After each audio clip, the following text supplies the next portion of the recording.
Hey, everybody, and welcome to another episode of the Premodern Showdown Series. I'm Michael Hoyp. I'm joined tonight with not Flint Espo. I'm here with Ron Taylor. Say hi, Ron.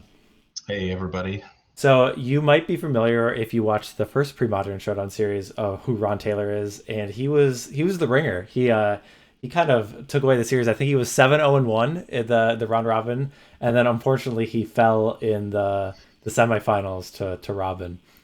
So welcome back, Ron. We're glad to have you. Glad to be back. It was a good run with a disappointing ending, Yeah. but it was a ton of fun to play, so I'm excited to be here tonight. Yeah. So Flint is currently playing Magic, so we have Ron stepping in. Oh, I'm thankful for that. So everyone can wish Flint luck. He's playing on Andrew's Twitch channel. So if you guys want to open up two tabs, you can watch both. But let's talk about what we have in store for tonight. We have our last week of round robin play, and we have Anthony going up against Gabe. Will be our first match, and then we're closing out tonight with Andy against Aaron Dix.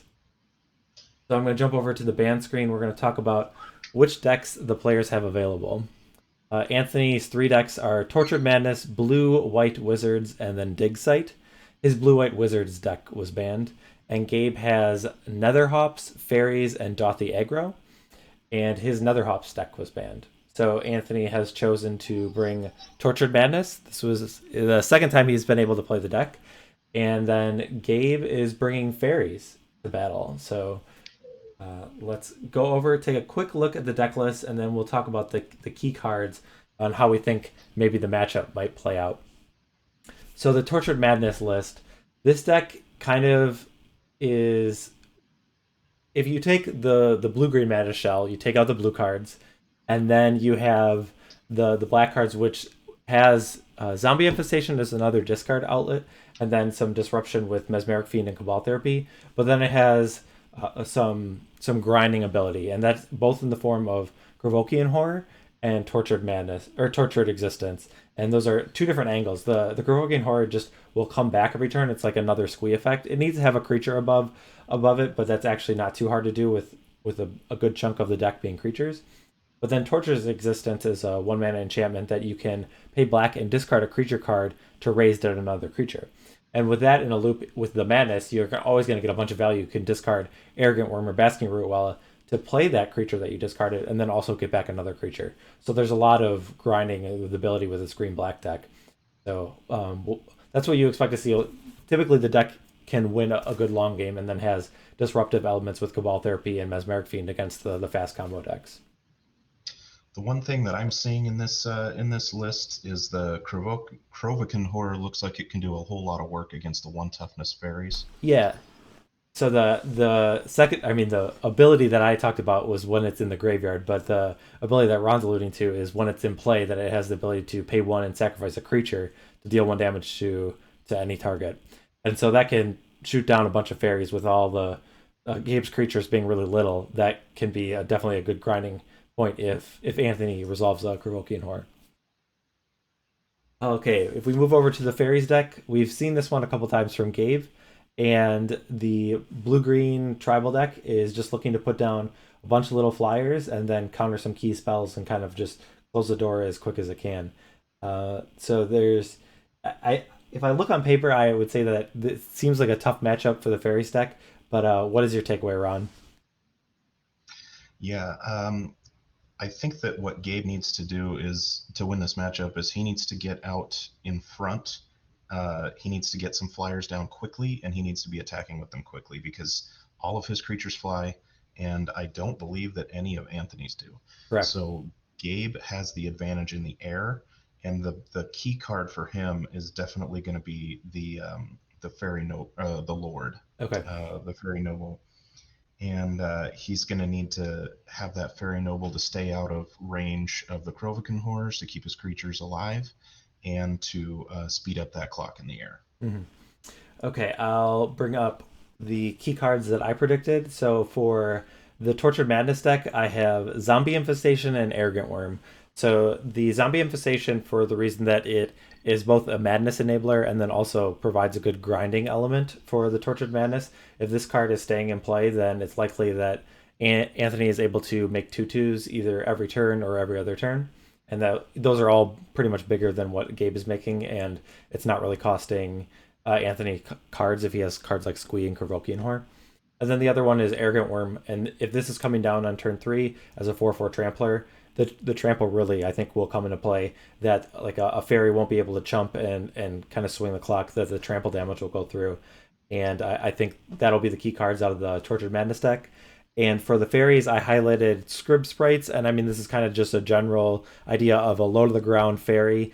I think Gabe wants to get out of the gates quickly, throw down a bunch of flyers, and then have a few counter spells to kind of just slow Anthony down. And so Scrib Sprites or the Cloud, I can't remember I think it's the just Cloud Sprite. Cloud Sprite, the blue version, or I kind of in the same thing. Cloud of Fairies kind of is pretty similar that you're able to on turn 2 commit to the board and then have some counterspell matchup or counterspell backup. But then the one card I highlighted from the sideboard was Teferi's Moat, and this could slow down Anthony a good amount. Well, the problem is you're only going to be able to name one color, and you're probably, I mean, it might be green if during certain board states with Basking Rootwalla and Arrogant Worm. Problem is with Wild Mongrel that can change the colors. Otherwise, it might be black with if there's a bunch of zombies. So the Teferi's Moat might be a card that can kind of swing a damage race in Gabe's favor.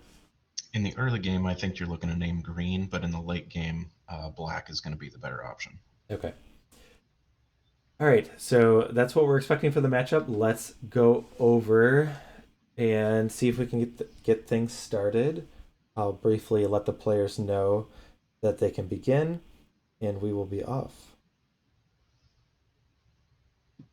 All right.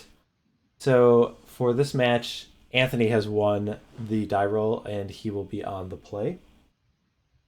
And he is on the left with the Tortured Madness deck, and then Gabe is on the right with the fairies. So I have a poll waiting in the wings. Let's throw it over to the audience.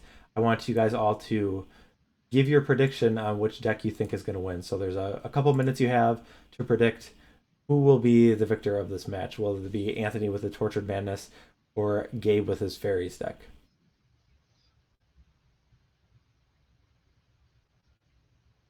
It looks like Anthony's starting things off with the turn 1 Basking Rootwalla. So we have a push-up lizard in the house. We have a lot of push-up lizards down here in Florida. All right. Are they something that you enjoy, or are they like a nuisance? Do they like end up in your house or? Not really. We like Okay. the push-up lizards, well, lizards in general, because they eat the bugs, and the Okay. bugs are horrible down here. Okay. Oh, there's a zombie infestation. That's a pretty important card for this matchup. A little less cute than the push-up lizard, I would say.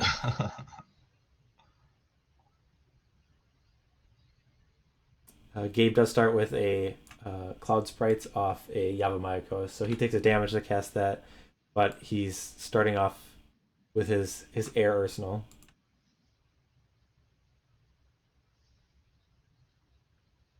But yeah, the kind of the problem is like Gabe's creatures are just going to be always smaller than than Anthony's in almost every instance. So And when unless you were talking about the arrogant worm, if Gabe is looking to try and block and kill that thing, it's probably going to cost him 3 cards. yeah, it's going to be a lot. I think he almost just needs to kind of ignore the arrogant worm and try and race it. Like get some flyers into play and then get like the card like you said like the fairy noble to increase the Or he needs power. to, or he needs to be able to counter it. Yeah. But that trying to deal with that thing in combat is not going to work out in Gabe's favor. Well, one thing to note is the counter suite that Gabe has. He has a number of prohibits, and prohibit is not a card that lines up particularly well against the arrogant worm. So, but we also do see an arcane denial and a mana leak. Looks like the crowd is voting that Tortured Madness will take it down, and I do agree that I think on paper the Tortured Madness deck has a pretty significant advantage. I would agree too. I think that the Fairies deck is just not going to be fast enough to get under the long term grindy game that the zombie infestation is going to present.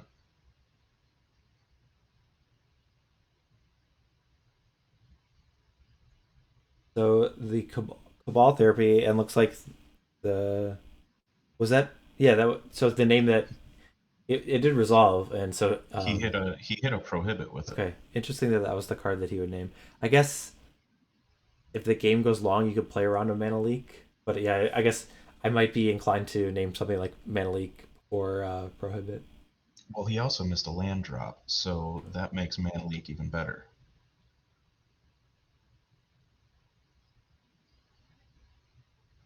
We do have a Cloud of Fairies, so that'll at least for Gabe that he allows to play another threat and then have the counter magic, which we know he has in terms of mana leak and arcane denial. So Gabe definitely needs to be adding to his board here to be able to actually win a race against the push-up lizard. Um, but is Gabe going to take the opportunity to add more? No, because I think that after Anthony already missed one land drop, that Gabe might have had a window to jam another fairy there and still be safe. Sure. Yeah, because we do see that he has the is it two copies of Fairy Noble or maybe one of them's a Willow Fairy. I'm not sure, but yeah, I think it's only one noble. and kind of interesting that Anthony like didn't choose to discard anything at end of turn to make a 2/2. Like if he doesn't have lands, then he's got all spells. But I'm guessing none of them are Squeeze or Krovokian Horrors. Uh, if he's willing to keep all the cards in his hand, I feel like if you're short on lands, you might want to ditch some of the spells and maybe apply a little more pressure. Yeah, and I think that if both of those would have been a fairy noble, then that would have been a pretty easy sacrifice to the Cabal therapy. Oh yeah, that makes sense. Just from the way that it's stacked, the arts look so similar. They do, and they're both those real old uh, deep greens, so they blend together. Yeah, I almost put Willow Fairy on the key cards just because I felt like just my reasoning was going to be so that I had a reason to remember what the card name was because I know last time I was just uh, called it Tinkerbell on a deer head. I can't imagine that many people have listed that card as a key card, I Willow agree. Fairy. I agree. Yeah, I mean, if there's ever a time for it to shine, it's the Premodern Showdown series too. So So at some point, Gabe is going to have to do something here because he's taken 3 a turn and he's only dealing 2 a turn. Plus, he's staring down a zombie infestation. So Gabe is not going to be able to just sit back for too much longer without doing something, applying his own pressure. yeah, and that it's kind of interesting because you talked about that turn where he passed with 3 mana up, and so it's kind of like what is his? When is he ever casting that Fairy Noble? Is he gonna wait until he has cast both those counterspells in his hand, or is he gonna wait till he gets 5 mana? I think either of those situations are too slow. So I think he maybe needed to take a risk and just tap out on the third turn, the Yeah, earliest that he could have played it, and just said, okay, you're gonna resolve a spell. yeah, I think that seeing that Anthony missed a land drop was Gabe's window to get that down and actually start getting ahead on the race. Yeah, and we see here that Anthony, while he's not hitting his lands drops, but he's able to make use of his mana with the activated ability of Basking Ruella. So the three a turn is no joke. So And and it looks like Gabe's pivoting now to playing defense. yeah, but I mean like I guess if you're blocking here, you're trading a Willow Fairy and another creature for a pumped Basking Ruella because the Willow Fairy is a 1/2. So you'd be able to Anthony would be able to get rid of two creatures and Gabe would lose Willow Fairy and then another one. I don't know, but still, that's maybe he's gonna. I guess he can't put all of them in front of the Arrogant Worm because the Cloud Sprite can only block flyers. And there is a zombie token that was added. I guess I didn't notice that Yeah, one. he That was how discarded. the Arrogant Worm. Yeah, he discarded the arrogant worm without paying the madness. The Arrogant Worm's in the graveyard. Okay, I was thinking Yep. that was in play. All right.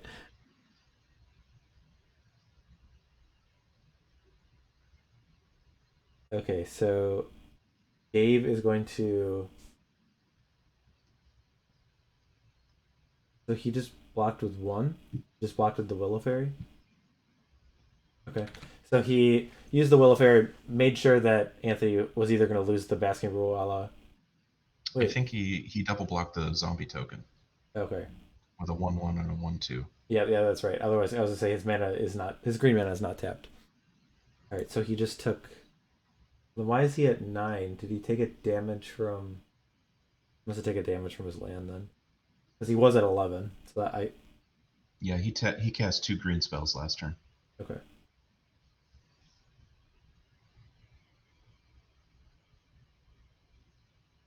Okay, so we do see a tortured existence on the board.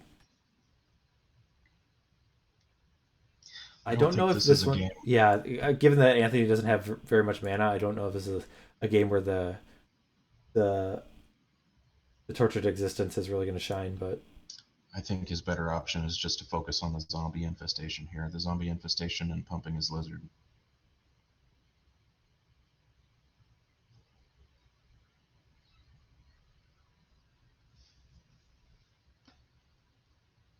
okay, we see in I think it's overwhelming intellect. I think that instinct maybe over. Well, it's 3 mana. Whenever you attack with 3 or more creatures, you draw a card. Well, I don't. Unfortunately, I don't think that favors Gabe right now because he needs.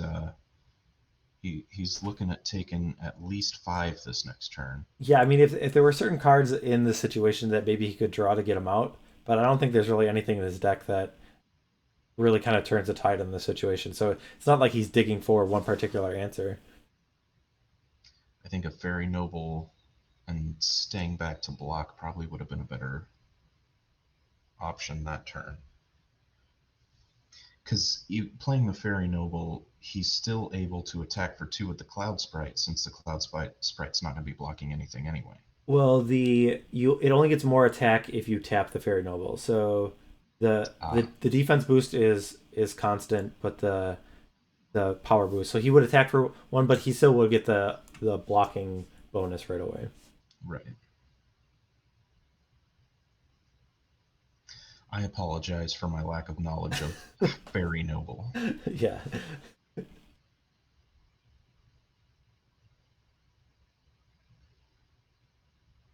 Yeah, Phil, we have Ron stepping in since Flint was playing a top 16 match. So we see a Bone Shredder that was cast that takes out a cloud of fairies, and then it gets flashed back to take out a fairy noble. And we see the rest of Gabe's hand is a lot of counter magic, prohibit, another prohibit, a mana leak, the arcane denial, and then I think it's the sea sprites. I think it's the 2 mana 1/1 pro red. I think is the name of the card.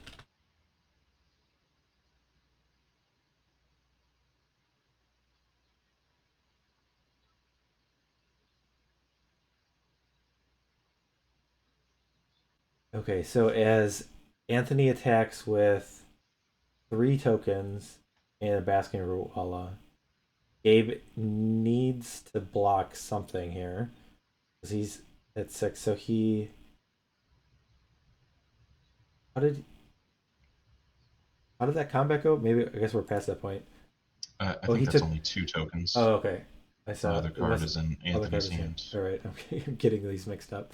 So Gabe is at 4 from the last attack, and then Gabe untapped and played a Weather Seed Fairies. So Pro Red is not very relevant. I guess maybe in theory, if Anthony's feeling really generous, he'll change Wild Mongrel to red. But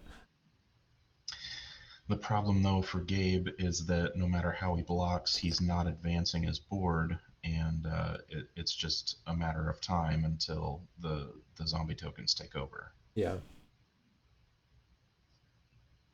and even if you're just attacking with the zombie tokens, like there's no profitable box for Gabe. You're just falling further and further behind. Yep. Here we see a Provoking Horror discarded to get back a Bone Shredder. A Bone Shredder will get cast. It will take out. I'm guessing the Weather Seed Fairies. Yes. It's cool to see Bone Shredder in action. It's one of those cards where it's like, if it feels like it is like close to being like a reasonable card, but I feel like a lot of times it just falls a little bit short. I mean, you could take advantage of it with something like Reoccurring Nightmare, but it's just And one of those this cards that feels good casting. this is certainly a list that takes advantage of it Yeah, well. yeah.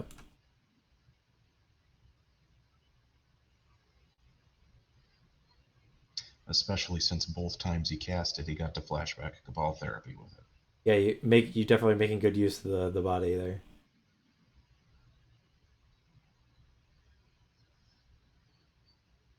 All right, we see Scrib Sprites taking one for the team. He's blocking a token, and so that's, Going down to one. yep, 3 damage. And then at the end of the turn, the Provoking Horror comes back. Yeah, that's one thing to note about the card. It's easy to forget that it triggers at the end of each end step.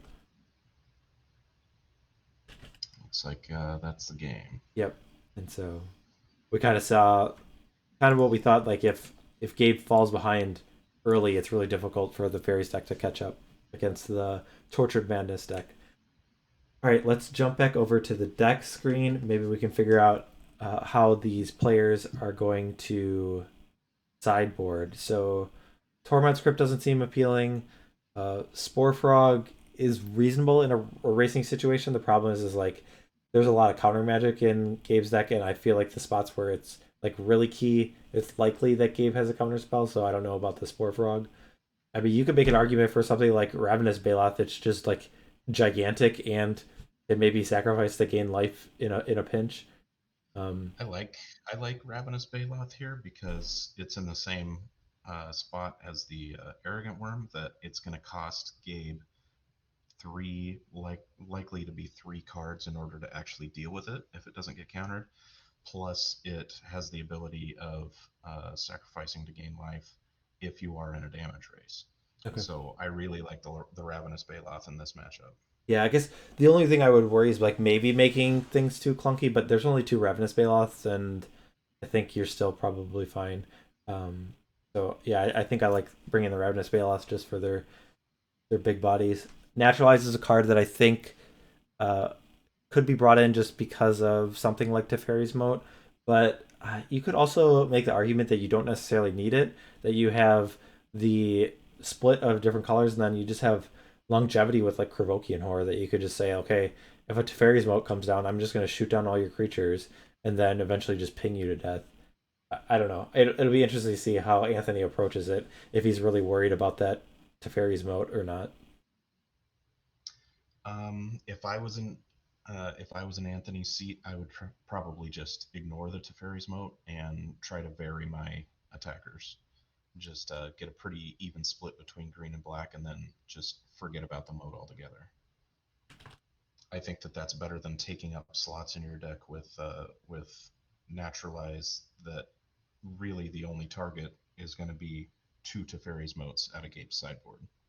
Okay, and then there's 3 dresses at the bottom of the screen. There's already 4 Cabal therapies, and I know like Gabe's kind of a tribal deck, but there are a lot of counter spells. Are you interested in more hand disruption, or do you think it's something to just say like, okay, the 4 Cabal therapies are enough? Plus, since the therapies can hit creatures in a pinch, duress will just not hit the cards I need enough. Well, as we just saw in this last game, I don't think that Anthony's too worried about the counter magic, because he's recursive enough between the Tortured Existence that if he gets one threat countered that he really wants to have, like an Arrogant Worm, big deal. He can discard a Basking Root Wall and get it back. So I don't think that he's worried about getting that one single threat countered. If the game's going long, then Anthony's recursive enough and grindy enough that he can work through the counter magic and just slog through the counters, and then he's got threats that don't even worry about counter spells. So if he can get a um, zombie infestation into play, then he's got uncounterable threats every turn. So I don't think that the counter magic is what Anthony needs to be worried about in this matchup. I Okay. think that Anthony needs to make sure that Gabe doesn't get out on the front foot and get Fairy Noble active and lose the damage race. And as long as Anthony isn't losing the damage race, then I think that he wins the long game. Okay. So looking at Gabe's sideboard, I see the cards that stand out to me are Swords of Plowshares and then the Teferi's Moat that we talked about. Um, are there cards? What cards do you think are coming out for Gabe?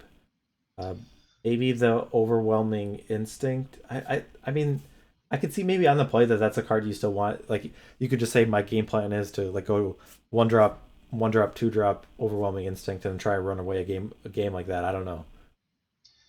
Um, I think that Anthony is a little too aggressive for Overwhelming Instinct to be good because Gabe is still going to be interested in blocking. So if you're attacking uh, with three creatures, you're likely not leaving anything back to block.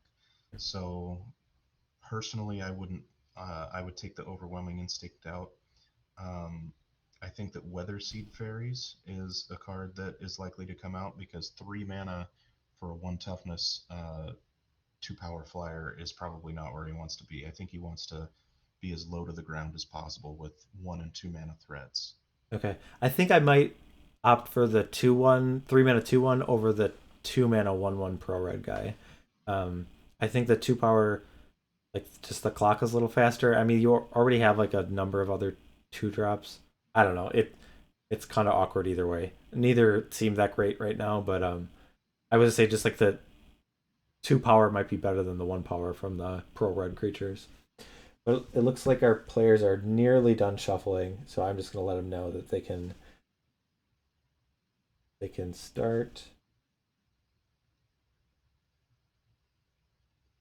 as we'll switch things back over and we will figure out how the rest of this match is gonna go.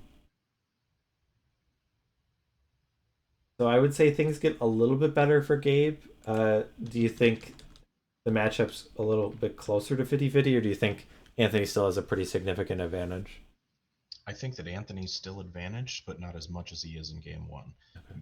Teferi's moat can really do a lot of work, um, but I still think that he that Anthony's going to be able to get around Teferi's moat with his different colors of attackers. Yeah.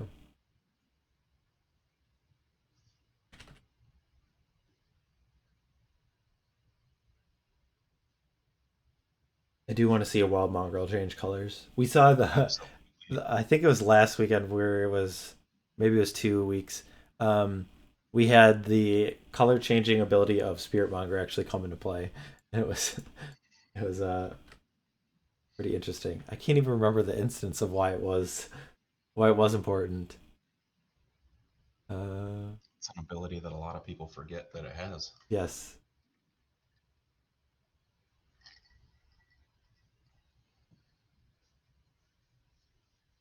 Dystopia. Yes, that was the reason. Thank you. Yeah, Dystopia was in play, and so with the That's Dystopia fantastic. trigger was on the stack. Uh, the only green permanent was a spirit monger, and it changed to something else, so it didn't have to die. All right, That's so fantastic. Gabe is starting with a 1/1 flyer. He's What are you got, going to untap? I don't know. it's It's not a cloud of script sprites. yeah, yeah. I don't, maybe he was just excited. Maybe Anthony said like Forest Go. I don't know, but yeah. Uh, so the little 1/1 will fly over, deal the damage, and so I think Cloud of Fairies. Yep. Okay, so that's This is exactly the start that Gabe needs. yeah. Oh, we're going to see another cloud. Is this a ground seal? Yeah. Interesting. Um, is that Does cards that? or is it? I thought it was just land cards, but maybe I'm wrong. I Let thought me it was bring it up. cards and graveyards.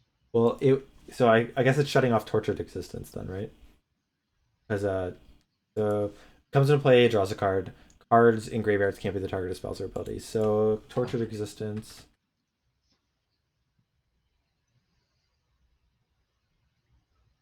will bring that one up. Unfortunately, that doesn't do anything to Squee or Krovikan Horror, which Yeah, are the bigger threats than Tortured Existence. yeah. So it'll be interesting to see if we go to a game 3, if Anthony will board out any of his Tortured Existence, knowing that Gabe is prioritizing kind of fighting that angle. But yeah, I agree. There, it's not like the end all be all for Anthony. He has um, enough engines that I feel like he can kind of get around this ground seal.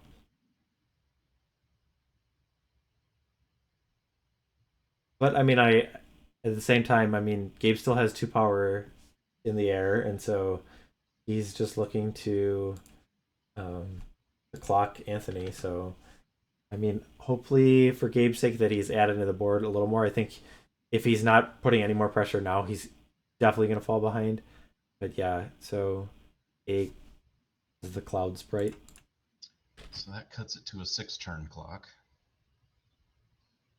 There's a squee discarded to the zombie infestation, so that's going to be a problem for Gabe. Yep. So it's not a combination of two squee or a squee and a Kervokian horror. So I guess that's the good news for Gabe, because that would be pretty easy for Anthony to make a 2/2 every turn. Um, but still, these 2/2s for 0 mana are bigger than Gabe's creatures, and I like playing 2/2s for 0 mana. yeah, especially when you only have to discard one card effectively. All right, so attack from the zombie will put Gabe to 16, and then Anthony tries for a post combat wild mongrel, which gets prohibited. But Gabe tapping 1 to play a Cloud Sprite there and leaving 2 open, Anthony had to know that something was getting countered. Sure.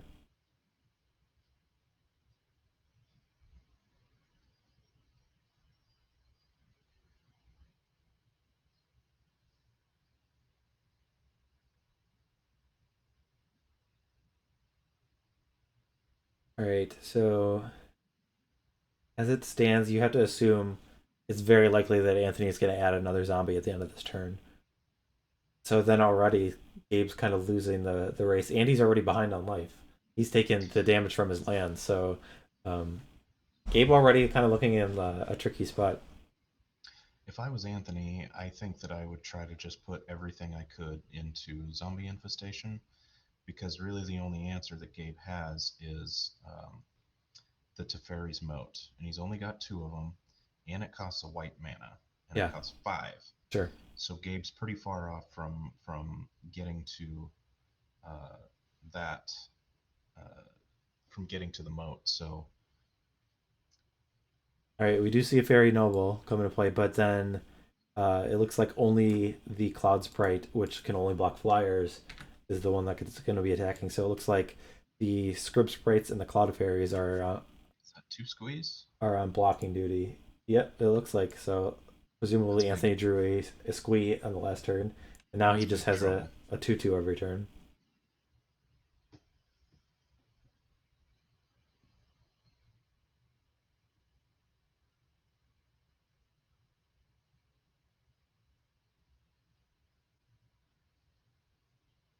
All right, so these zombies are coming in. Gabe will double block one of them. So since the fairy noble boosts the toughness, one of the fairies will die. So I guess you just kill a lot of fairies. So if this is what we're looking at, then Gabe is losing 1 card per turn, and Anthony is losing 0. And he's And gaining one every turn, yeah, is the squeeze. And here we see an arrogant worm is added to the board via the discard. He makes a zombie by discarding arrogant worm and tortured existence, pays the madness cost. So uh, Gabe is in a whole lot of trouble right now. yes, And unfortunately for Gabe, he doesn't have anything like an evacuation that can take care of multiple creatures at once. no, his cleanest way is to get rid of stuff out of the board is the. I mean, the Teferi's vote will get multiples, but like a Swords of Plowshares would be nice on the arrogant worm, but it's only stemming the bleeding. I don't even know if that would be even close to enough. He's still losing on board. There's a Swords of Plowshares.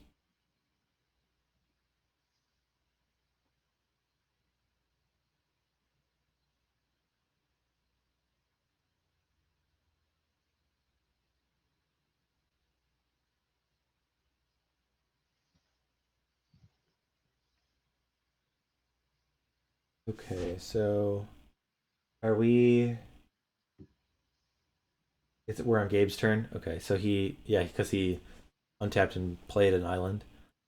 Now he's thinking about his combat. So he could attack for as much as 4, but he's looking at. I mean, there's just 2 squeeze that are going to get discarded, right? So and He's there's looking at 10 damage coming back at him. Yeah, at minimum. I don't know how many cards are in Anthony's hand. He could pitch more cards, maybe potentially to add to the board. Michael, it looks like we have been missing some trivia in the chat. Nope. What's the new magic themed flavor of soda? Hmm. So if it's new magic themed, uh, the new set's Strixhaven. I've tried to think of something that's to do with that. Oh, Sea Sprite. Is that what we're going for? I like that. Sea Sprite. Well, unfortunately, Sea Sprite is not caffeinated. 22. Yeah. All right. So we see Gabe says, "I'm not going to attack." But end of turn, Anthony makes another zombie, courtesy of Squee and zombie infestation. In courtesy of Squee and other Squee. Yep. And so in for 10, 4 of its trampling. Is there? I mean, there's not even like a great block for Gabe. I mean, I think it's going to involve blocking and using Fairy Noble, but you're trading for tokens at that point. Yeah, every turn that Gabe is blocking, he's falling farther behind. Yeah. And what he forgot is that he did not attack with the Cloud Sprite, Oh, which yeah. cannot block non-flyers. Yeah. Let's see if we can get them to rectify that quick.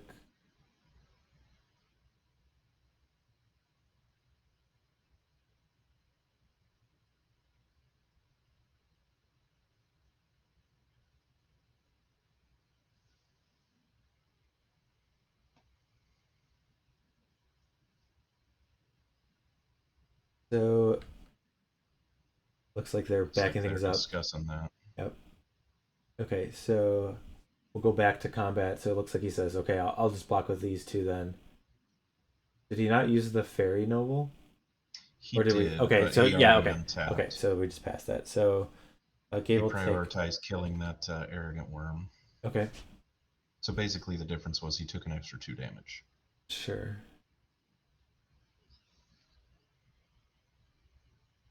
Yeah, I guess I mean like I guess that means that you have an out to like draw another Fairy Noble, and then maybe you can have like fairies with toughness big enough to block the two-twos. I guess that's the hope, but Well, yeah, unfortunately, that's only a short-term solution because those 2/2s are going to be coming every single turn. yeah.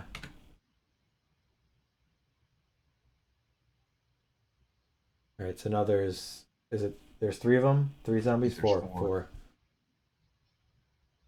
Oh, he forgot to return his squeeze. I don't think it's going to matter at this point.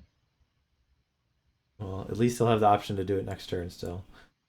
But yeah, I agree. I don't think it's going to matter here. So it looks like he's going to trade a Fairy Noble for a token, go down to 1. Well, I think like I don't know how many non pain-free white sources are in his deck. Even if he like had, it looks like Gabe says, I'm gonna take a damage with my land." Oh no, he's not. He's just okay. I thought yeah, I thought he was Oh, here there's a comes pain. the moat. All right, Oh, all right, man. all right. We found a pain-free way of doing that. That's a pretty solid draw right there. I just in time, so So now can this Cloud Sprite go the get distance. 15 turns worth? Now he knows he can't block with it, so we better turn it sideways. I mean, if he has to block, he's just dead. So if that Teferi's mode's coming off the table, then Gabe's got more troubles. So, all right, 1 damage. Gabe says go. All right, we got an arrogant worm in a turn, discarding a ravenous Baloth, and that guy's green, so He sure is. he's not black. So I think this arrogant worm will get it done.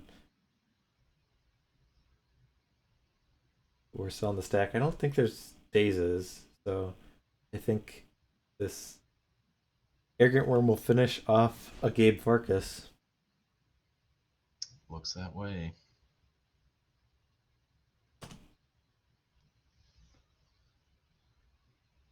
All right, so it looks like the Tortured Madness deck was able to take down the Fairies deck. Uh, Kind of how we predicted that the creatures were just bigger, and it's hard for Gabe to catch up, and kind of hard for him to turn any board state around where he falls behind. So let's jump over. Let's see if we can listen into what the players are saying about the match.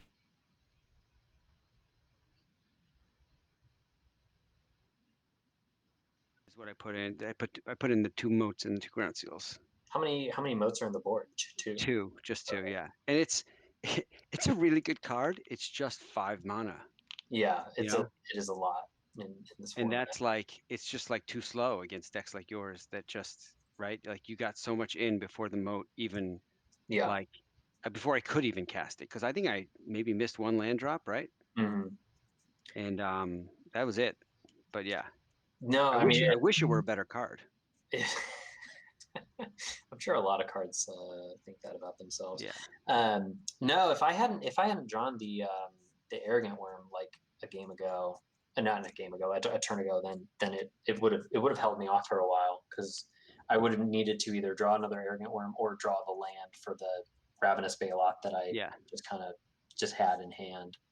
Um, but no, I think those are different games if the zombie infestation just doesn't come down so quickly.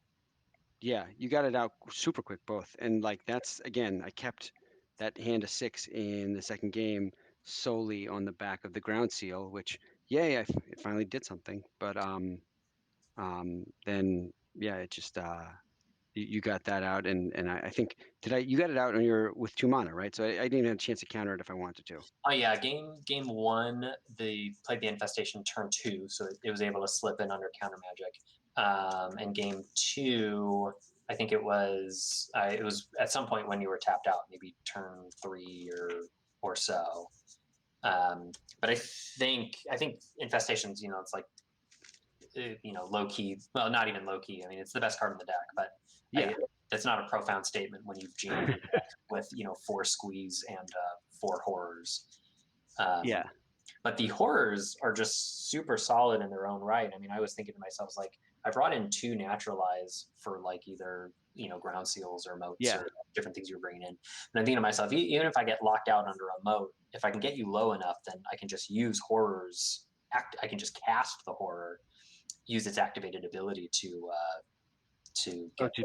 to shoot me, because Yeah, you can shoot players too, right? yeah, yeah. Yeah, But yeah, I never had enough mana to do that. yeah. What But are that the was spore frogs for? Like what matchup? I mean, just creature decks. Okay, I mean, like I was thinking so to you can just myself, recur them.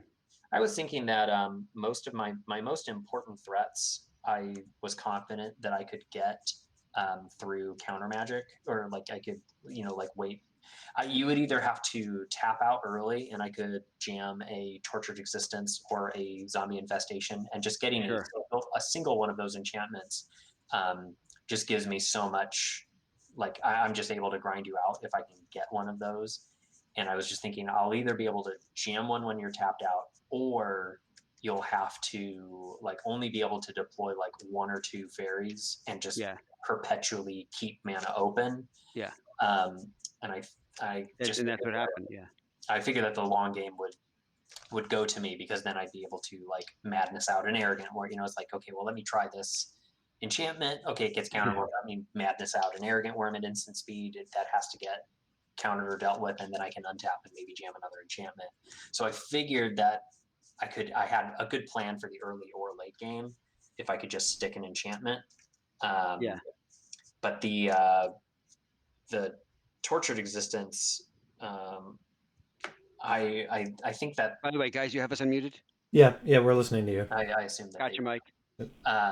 I think tortured existence is really underplayed in the format. Like Yeah, this deck isn't even fully taking advantage of it. Like I tried to get a like version with like braids and like living wishes, so that you could like get like bone shredders, spore frogs, like other creatures that have either comes into play effects or sacrifice effects. did you say braids? Braids, yeah. Afraid's Cabal. Interesting. Okay, sure, yeah. And with I mean, obviously you can use Tortured Existence like a budget recurring nightmare to get back these sacrifice creatures. But one thing that Tortured Existence can do that recurring nightmare can't is just give you just an infinite supply of root wallas. Like you chump with Sure. a root walla, Yeah. discard my root walla to get back my root walla, Yeah. and then this one dies, and you just Yeah. chain them forever and ever, and it's amazing. It's cheaper than recurring nightmare in that regard, if that's what Yeah. you're doing with it. Yeah. Yeah. So yeah, if this brew does anything, I hope it inspires people to give Tortured Existence another look, because even though this brew isn't fully taking advantage of it, I think that there are decks out there, and I think Yeah. that there are decks where this makes more sense than Recurring Nightmare for a specific shell. I'm not saying it's better. I'm just saying that it does some specific things really, really well, and I like that. Tortured Exists. It's a graveyard card that actually gives you game Yeah. against a lot of Yeah. graveyard hate, because Yeah. if they, say you want to get back, your arrogant worm or something like that, Yeah. and then they crypt you. Well, if you have another creature in hand, you can just in response to Sure. crypt, discard another creature you don't care about to The old switcheroo. Yeah, it's pretty great. I like it a lot, and I'm glad you allowed me to play it. So it's interesting because on one hand, like I saw this a little bit as like a rematch from my match against Andy, who had a somewhat similar deck where Fairies got somewhat run over. But also, like as I'm playing this, I realized against you. It's a reasonably different deck, first of Mhm. all, but also it reminded me of Phil's Nick Fit in that like all the cards just work together, and I like looked at the deck on paper and saw, okay, this, but like you did a few things for sure where like it hadn't occurred to me beforehand just from looking at the list on paper, maybe just because I'm a terrible Magic player, that like that those things all work together as well. Mhm. Yeah, So, the other reason I went with this version over like some of the more like technical, like Braves, Living Wish, yeah, Tutors, more focus on recursion. It was beyond the fact that I just didn't have the time to like fully test and refine that list. I just found in what little testing I did do that just this like very straightforward beatdown centric with some peripheral yeah, disruption in the yeah. form of the discard and a little bit of removal. Like it was just so consistent and solid that I was just like I felt confident enough in this alone without needing to try and work a stacks element into it. Yeah.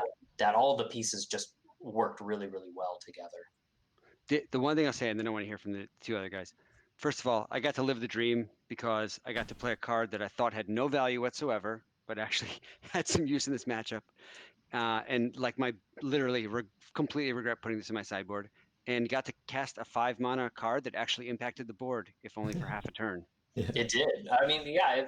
Like I said, if I hadn't like top decked the arrogant one, Yeah, that would have held me off for like yeah, quite a while. I would have needed to either build up mana yeah. and then draw a horror, or I would have needed to find a green creature and resolve it against counter magic. Like that was a sweet play. And I like feel like this is the only it's like the perfect example of like if only this card cost less, yeah, right? yeah, I can't think of a better example in this format.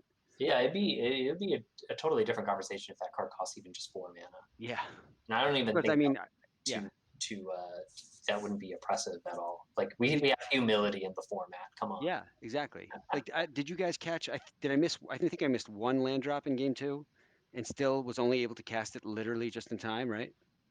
Yeah, I don't know if or when you miss land drops in the second game. I'm not I sure. missed one or two at most, Okay. and so that made it what turn 7 or 8, and yeah, I still was only just able to cast it before it. Oop, crap! Did I just mess everything up? I'm sorry. No, you're Nope, good. nope, it's fine. Um, and yeah, like I said, just barely impacted the board just in time, and then the root wallet just totally did away with it. So one thing we were talking about in the showdown group chat like last week or so. Don't tell anyone. Well, for me, it started. I want your thoughts on it. Is because it started off as a meme for me, but then when I was thinking about it, I was like, man, I should really put fairies together. Was the notion of what is it? Is it weather seed? Thornwood Fairy Thornwood fairy. So is Thornwood. the pinger. So Thornwood fairy is a pinger, a flying 1/1 pinger for 3 mana. And then having Thornwood Fairy, Fairy Noble in the deck with either Instill Energy or Pemenzara.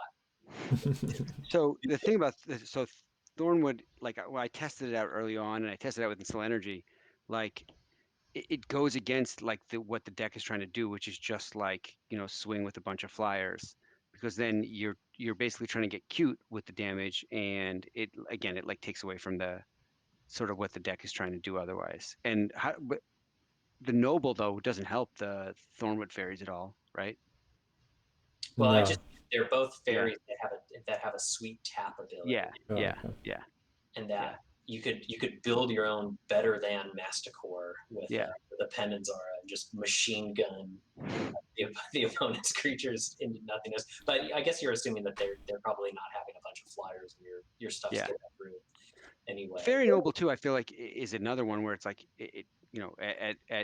at green and 2. I mean, it's a 1/2 on paper. It's a 1/2 flyer that has a static ability that's relevant and an activated ability that's relevant, but it comes out late at 3 mana, and yeah, Is by its that problem time. that it costs 3 mana, or is its problem that you can only activate it once per turn? And thus, with an instill energy, or Sure. Yeah. No, I didn't think about that. That might be. I might take out those overwhelming instincts and try that.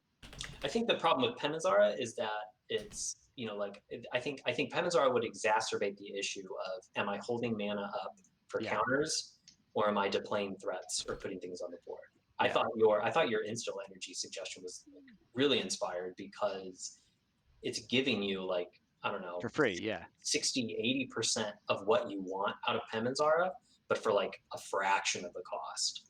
Well, what are the other things that you're getting from or flying or like the plus minus or minus plus, right? Yeah, and Shroud. Oh yeah. The Shroud is relevant. The other ones I don't think you ever would really do.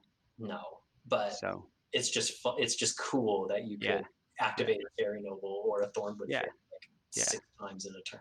Yeah. What I was saying to Anthony earlier was I feel like it's a tempo deck with an identity crisis, because what I'm finding is like I'm constantly trying to decide, do I want to put out more threats, and I need to have like a critical mass of them to have any impact whatsoever, or am I holding up for counter magic? Mm-hmm. And like that's the ultimate like issue with this that you're going back and forth on, Yeah, and your fairies do not have flash as compared to the modern day ones. It's What did you say, Anthony? Yeah, that's what I said. You either need Aether Vial or you need a way to cast them with flash. Yeah. I wonder if increasing the island count for like dazes, foils, and gushes could be a thing. I mean, at that point, are you playing a bad grow deck? Right. But I don't know. I like jamming gush into whatever deck I can. Are you playing a bad blank deck? Really fits my mold though, usually. Do you know what this format's Aether Vial is? What? Oh, there is one, right? Where you can pick a creature type? It's like an artifact, but it's like 6 mana or something. Oh, right? Are you thinking of like Quicksilver Amulet? I'm thinking of Mercadian Lift. Oh, yeah. It's bad. Basically, it costs 2 mana, and then you have to like put mana into it to build up the counters, and then if you ever use it, you have to remove them. But I thought what's the one I'm thinking of? There's one like you can name a creature type or something, and then you can play creatures like I'm thinking of Quicksilver Amulet, but which just puts them into play. There's also Winding Canyon, which is a non-basic land that I think if you tap 2 mana, tap it, and it's until end of turn, you can cast creatures as though they had flash. Yeah, Quicksilver is what I'm thinking of. Yeah, that I mean that's not terrible at 4 mana. I would want to be putting better things than a 1/2 pro black. No. I meant that Quicksilver Amulet. Oh yeah. Well, yeah. I think if you're putting your 1 mana 1/1 into play at a turn, I think you want to be doing something a little flashier. If you're spending with the Quicksilver Amulet. Flashier, nice. Yeah. Or you want to be putting in. I don't know what would be the best thing to put into play. With that? Yeah. Something big. Something big. I mean, Akroma, Spirit of the Night, Sure. Yeah. Yeah. Dragon Ron, Tyrant. Ron, you tell us. Any of the things that I play Yeah, in yeah, Reanimator. Yeah, Reanimator, yeah. exactly. Yeah, Yeah. Phantom Nishoba, yeah. Yeah. If I put a Dragon Tyrant with a Reckless Charge in hand and just double. Petron actually would be interesting. That was my a silly oath deck that I came up with it had Red LED. Green Oath. It was Red Green Oath with Dragon Tyrant, and it played LEDs so that you could flash back the reckless charges that you Oh, milled. nice. And then LED also served as like 6 power because like you can just crack it for red mana It's got the fire breathing. for the fire Yeah. breathing. And so it was this dumb oath deck with like that was playing 4 LEDs just for Dragon Tyrant. Is pretty ridiculous. You could actually run Goose the Scepter in that deck too, and it would come You in most useful. certainly could. That's and it protects your oaths against duress and cabal therapy effects. Yeah. Another underplayed card, I think. All right. I think Guth's Scepter I think with Phil playing it, I think it has reached an appropriate level of ratedness and play it in the format. So it's going to spike just like Griffin Canyon did. It already has. Has it? It went up to like $10, I think. It was at like 2 for a long time, but yeah. Yeah, it's right there. Yeah, they're like 8 to 10 each. Who are you dumping these on? Who's buying? Look at YouTube. It's like 7 views. It's not us. Who thought to themselves, you know what? I'm in the market for Guth's Scepter, $2. No. Yeah. But then it goes to 10 and the follow-up kicks in and it's Yeah. like, oh snap, now I gotta buy them. Yeah, I don't know what the deal is there, but we're gonna have to wrap things up for you guys. Is there anything else you wanted to add regarding the matchup? Thank you, Mike, and Flint in absentia, and Ron, I guess, as well, for putting this on, because this has been a complete blast, and I'm excited to for next week as well, and I've really enjoyed participating in it, and I hope I've at least entertained, if nothing else. Yeah, it's been awesome. I've loved seeing all these brews come together and play out the matches. They've been super fun to see and play in. So thanks. Yep. All right, Ron, did you have anything to add? No, it was a lot of fun to watch, a lot of fun to be a part of. So thank you guys for having me. All right. I'm gonna step aside to let the old Flintstigator in his seat and kept it warm for you, Flint. Sounds good. All right. Well, thanks for the games, guys, and thank you, Ron, for stepping in. I'm sure everyone enjoyed your commentary. It was nice and smooth. And so it was maybe Flint should play more Magic during right before our shows. So, all right. All right, take care, guys. Bye.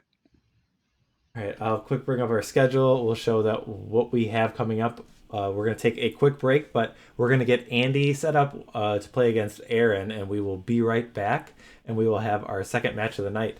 So don't go anywhere. We will be right back, folks. All right, everybody. Thank you for waiting. We are back from our break. We have Andy and Aaron set up. So I'm here. I'm joined with Flint now. Say hi, Flint. Hi, everybody. All right. How did your match go? So if you don't want any spoilers, plug your ears right now. But I won. Okay. They were really good games. Okay. So you guys can catch the replay of that on Andrew's channel, the twitch.tv/OS_Kurdape. Is that right? Sounds right. Okay. Or you can catch it on his YouTube channel, which is Misewell Watch. But yes. Okay, so let's moving forward for this match. Let's jump over to the ban screen for these players, and let's talk about what decks they have available. So Andy's 3 decks are Pirates, Slivdus, and Wild Zombies.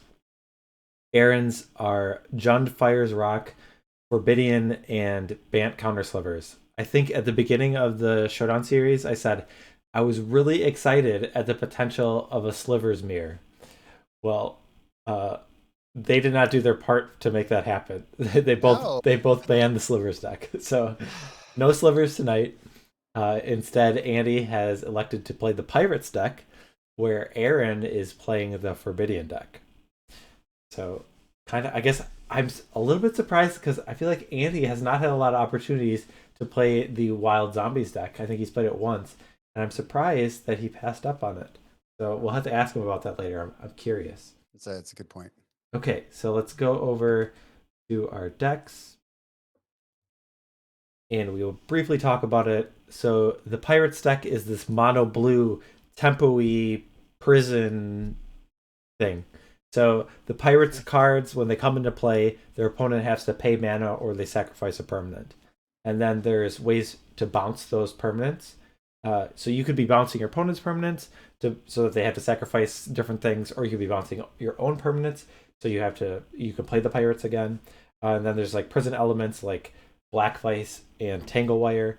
And other than that, it's kind of just this mid-rangey prison. It's definitely like a weird space. I don't know how to describe the archetype, but has had some really explosive draws and has done some really powerful things.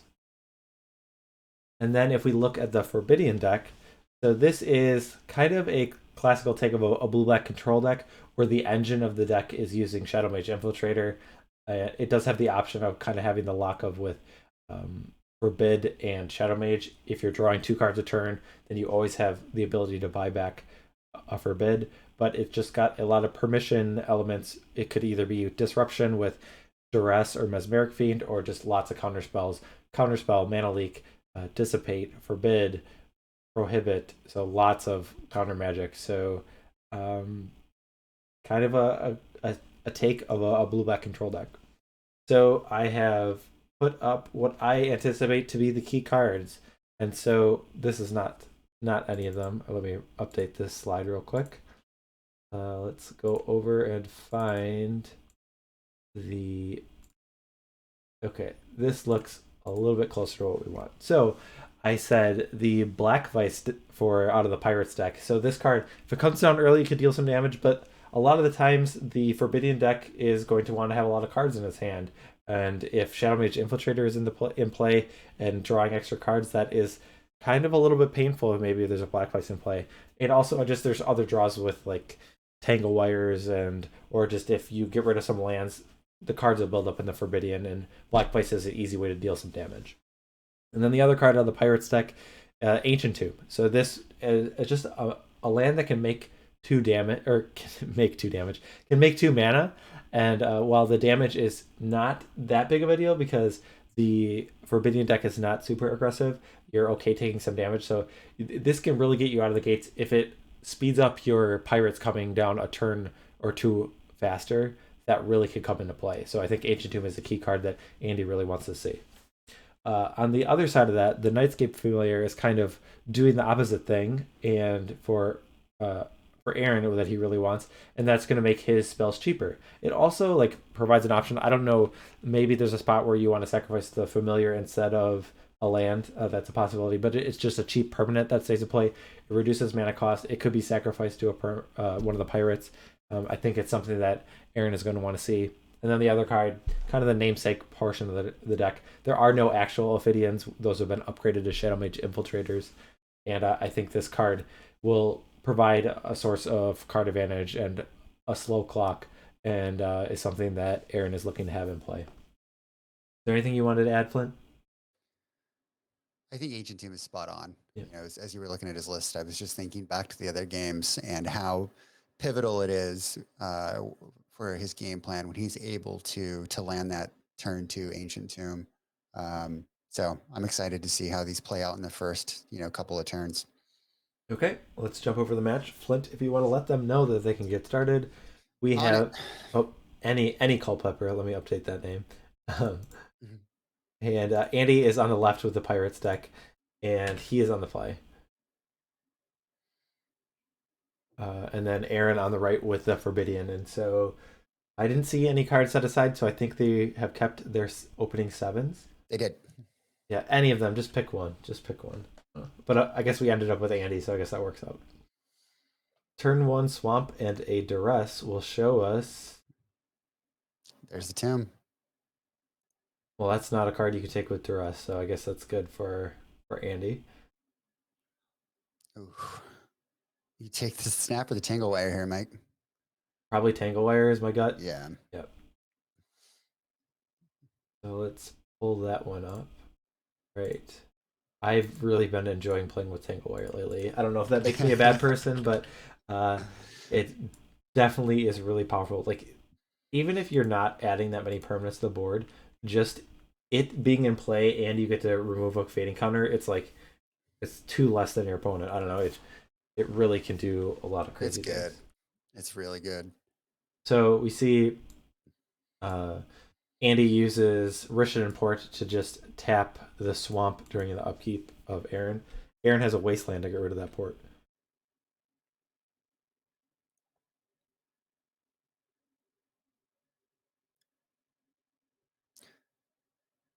We see an ancient tube come down, but the pirates that he has in it's the footpad. That one costs 4, and Yep. then I see the brigand 5 mana one, and then a snap. So not able to put those down on this turn, which is not ideal for Andy. He was really looking to tap down Aaron, like he wouldn't have counter magic, and then be able to play that and just always keep him on the back foot. But there might be a window where if Aaron's able to play like a Shadow Mage, that things are a little trickier for Andy. But I guess the snap still is in play, and maybe that's something. I guess even if Andy doesn't have a land here, he can on his turn snap the Nightscape Familiar and then get an additional mana boost thanks to the Ancient Tomb untapping. Yep. Looks like that's what he's doing. Well, I think he's casting this. Did he draw a card? Yeah, he already drew, I okay. believe. So he is on his turn. Okay. But then we do have a reduced cost mana leak getting cast. So.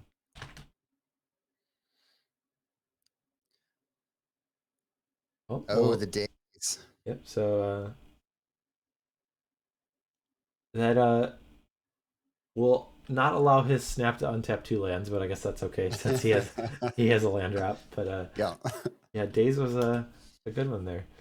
So Andy will take 4 damage casting this Rishadan Fort pad, but and looks like Aaron is going to sacrifice the Underground River. interesting sequence of plays here, right? I mean, Andy had the turn 3 Dream, right? But then gets disrupted. Mm-hmm. We get the familiar, the mana leak, and the days. Like really nice back and forth. Yeah, First couple of turns. both players have definitely been real interactive in these first few turns. Yeah. The familiar comes back down, and a polluted delta was added. So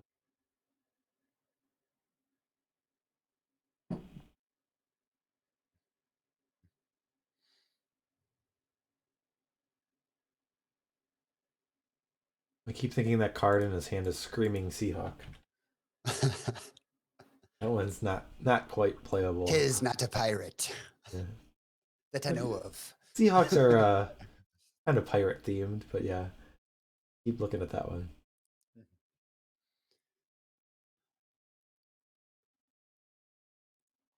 I missed some follows, but we had Jeff Harlow, the artist, and then also Oros Goodarm. Thank you for the follow. We appreciate it. So it looks like a Chain of Vapor is getting cast. So the cool thing about this is this card's like pretty versatile in terms of Andy can use it on either his opponent's permanents or his own. And so he opts to play it on the Nightscape Familiar.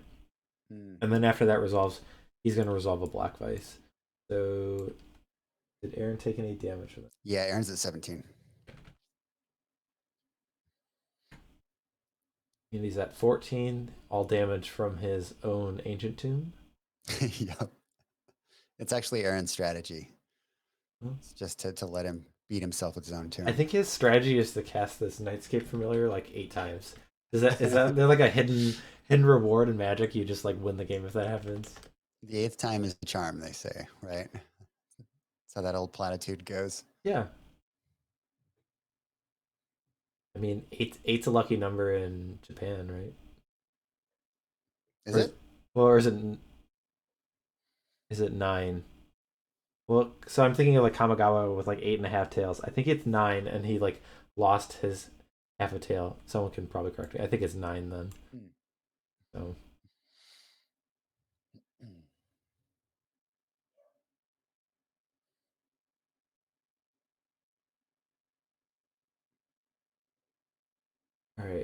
So more damage I've missed. We are at 12 and 14. Okay. Looks like a cloud of fairies here. So the Black Vice is only dealing like 1, right? And the footpad's dealing 2. That's where the Yeah. damage is coming from. Okay. So this Cloud of Fairies is getting mana leaked. I think Aaron is pretty happy about that. Just getting like cards out of his hand is actually something that buys him a little bit of time. Definitely. Always be juggling is proving the lands out of Aaron. I Oh, that's a Tempest Island. I guess Tempest. of the Tempest Islands, I think that is my favorite. Like I said, I'm not the biggest fan of Tempest lands, but I do like that Mirage Swamp. Yes. That's a good one. Another familiar. Okay, so what is that? How many times he's cast? 4 or 5? It's at least 4. Well, let's see. It got the first one was played. It was snapped. It was Chain of Vapored. And then there's a 4. So it was at least 4. Yeah, I think 4.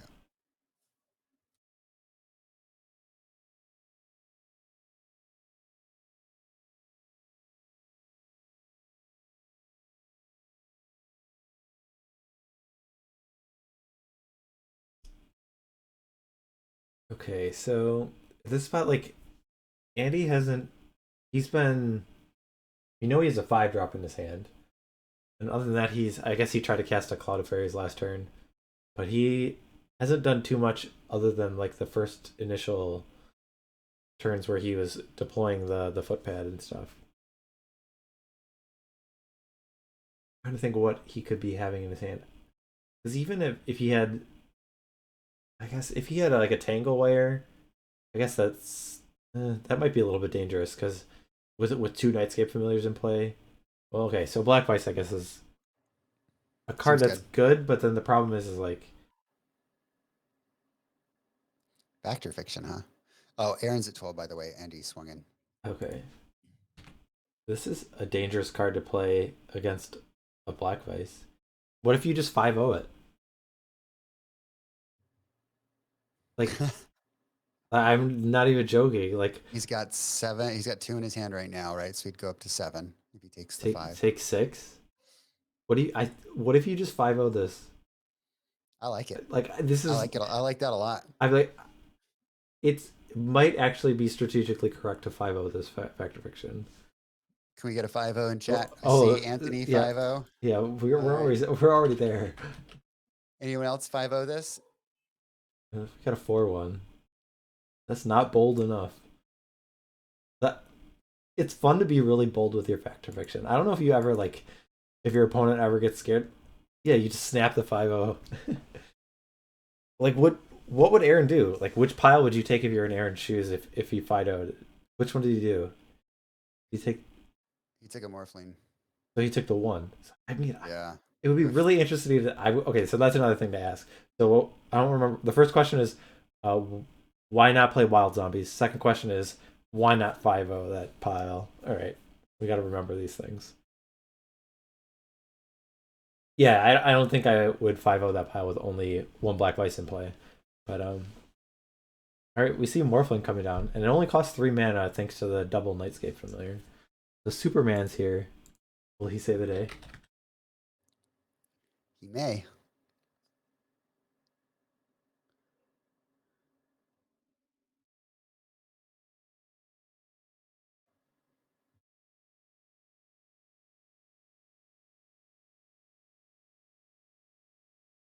Ancient Tomb beats. Oh, I'm like trying to pull up Morphling, and I literally just typed in Superman, and it wasn't coming up. I think that's why. How awesome would it be if he actually came up? I mean, there's definitely certain search engines. Like I think Gatherer it does. Like there are definitely search engines where things like that they have like little Easter eggs in it that does work. That's awesome. So he fetches, goes to 11 to counter the Tangle Web.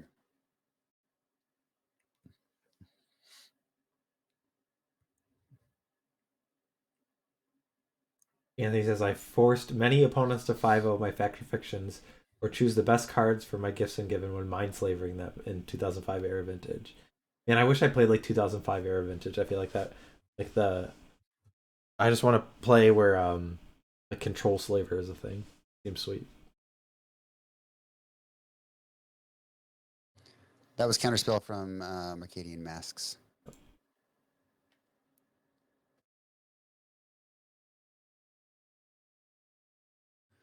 So he's going to hit Andy down to 5 here.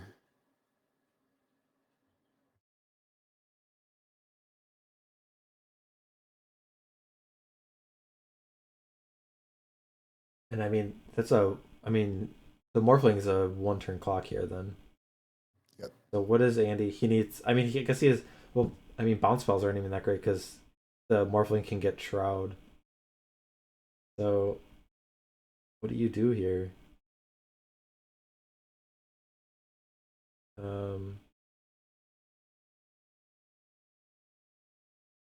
Comical Flop is a fan of the Mask's counterspell. Not my first pick, but I guess they're all fine. Alright, Chain of Vapor targeting a Nightscape Familiar.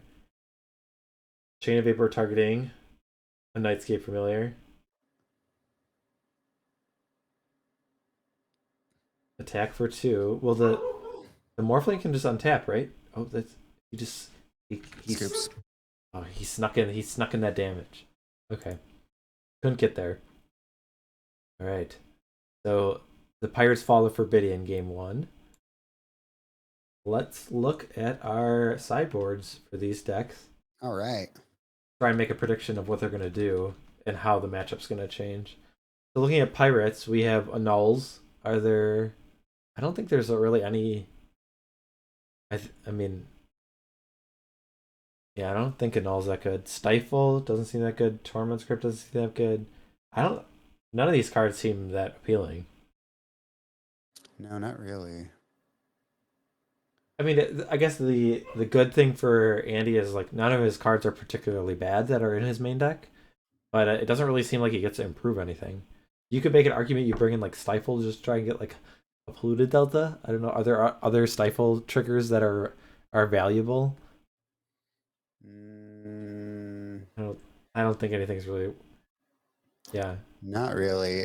I mean, you could make an argument that he brings in. It does protect. Annull. It does protect against a wasteland as well. So. Yeah. There's 2 Engineered Plague in Aaron's sideboard. I mean, if you're naming Pirate, then like, yeah, your Cut Purse. You probably don't need it. Yeah, but I mean, you still have 8 ones that will come into play, and you do have Boomerang and Chain of Vapor, so it's kind of like, I mean, I don't know. I mean, Engineered Plague might come in. I don't even know if it's that good. I don't know. Let's look at the Forbidian list. So Annuls, I mean, you can make a better argument for Annul being a more important card because of Masticore and Tanglewire and Black Vice. I think Annul is a reasonable card to bring in there. Null Rod doesn't do enough. I guess it would shut down Masticore abilities. That's not good enough. That doesn't seem good enough. I like Annul. Yeah, Engineer Plague, I'm not sure about. It's kind of like one of those cards where he's like, their deck is named Pirates. You got to bring it in, but I don't know. I don't think it's actually right to bring in Engineer Plague. Well, if you get to the point where you have the mana to cast it, you probably don't need it, right? Sure. I mean, I guess it like does kind of like slow down the clock or whatnot, but I agree that it just doesn't seem necessary. Are any cards bad? In the Forbidian list, let's see. I think you might take Recoil. Trade Wind Rider. There's 3 Trade Wind Riders. I take those out first, I think. Okay. Too slow. Well, what are you bouncing? Pirates. Just do it Andy's work for him, I guess. Yeah. You bounce lands, obviously, but it's probably too slow. Right, he doesn't have any cards like Sunder or anything in there, does he? No.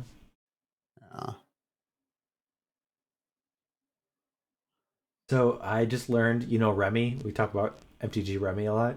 Yeah. Did you know Remy has like a non-Magic like YouTube account? I did not. Yeah, I mean, I think like they're usually a lot of times they're like song parodies, but I think they're usually, I don't know all of them, but they're more political based. But Like one of his videos has more than 1 million views. It's like I'm like, oh wow, I had no Good for idea. him. It was about a Bitcoin billionaire, and so I didn't realize he had a different channel. I will check it out.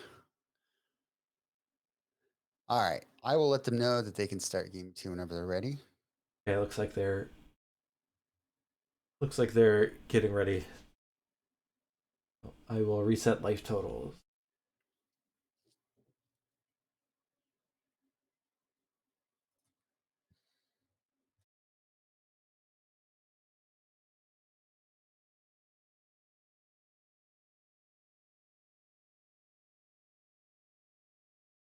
Okay, so do you think one deck has the advantage here?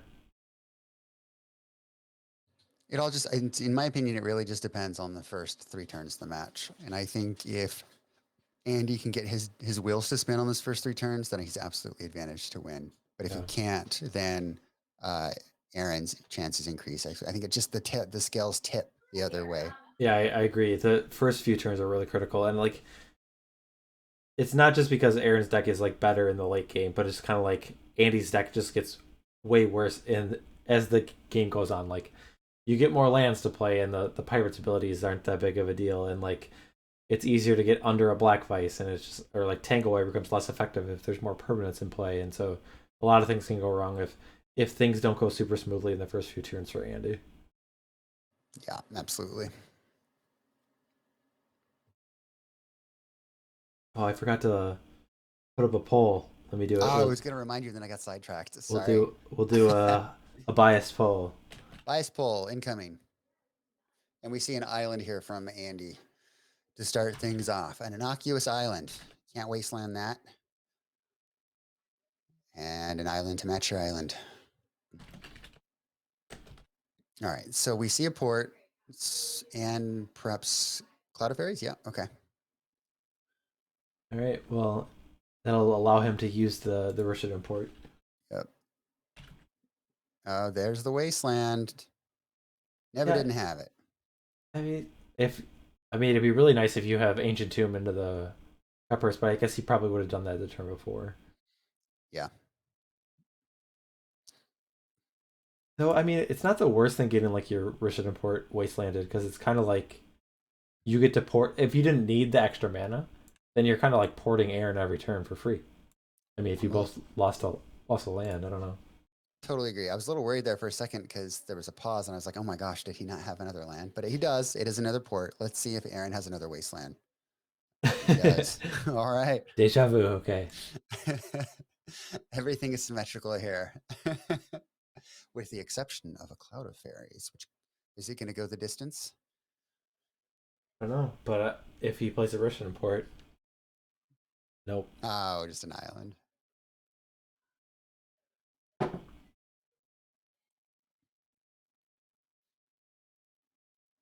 The islands that Andy has elected to play are the Mercadian ones, so very fitting for the pirates theme. Mm-hmm. You kind of have to, right? Other than I just don't enjoy the Mercadian art of the lands. A lot of the art I do enjoy in Mercadian Masks, the lands are not one of them. It's Cloud of Fairies. This is the third time it's getting in. Mm-hmm. Right. Well, we kind of talked about Andy coming out of the gates, and I wouldn't say he's come out of the gates, but I wouldn't necessarily count him out yet. But I guess did he miss a land trap? Yeah. Yeah, he did. Looks like the crowd has voted that Aaron will win. They're not willing to give pirates a chance since they're down a game, I guess. Now I just always have to wonder if I would have asked earlier if more people would have been in favor of the pirates. You scurvy dogs. No faith in the pirates. No faith in the Cloud of Fairies. The pirates and the fairies they've elected to allow on board for this one voyage. Well, I mean, like Tinkerbell's a fairy, right? Yeah, but she's with the Lost Boys, not with the Captain Hook. But I mean, I guess. Well, I mean, is Peter Pan not like a pirate? I feel like he is. I don't know. Oh, yeah, he's anti-pirates. The pirates are their enemies. Well, you could have like pirates like fight against pirates. They're definitely not pirates. I don't like. What is Peter Pan? Is he just a rogue? I guess he's just a rogue, right? He's kind of like a rogue hooligan rebel. Maybe he's a Okay. rebel. So beats again, right? Okay, you got it. Good.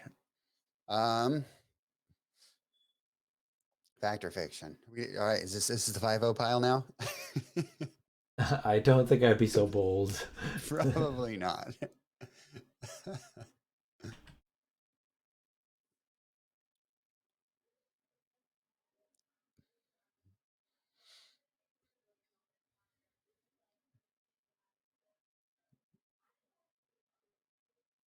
So this fact or fiction hasn't resolved yet, right? So does that mean Andy has?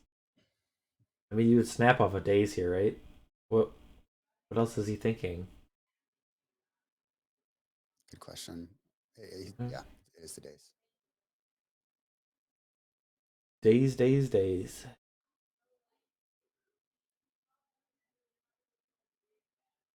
Another wasteland. Wow.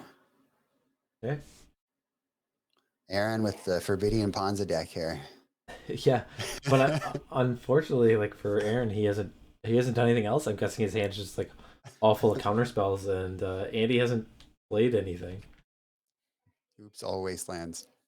Like Andy played a days, but other than that, he's played a turn 2 Cloud Fairies, and he's just played Rishid imports. So yeah, If he only had a stifle. All right, fair enough. There you go, Mike. I read that in a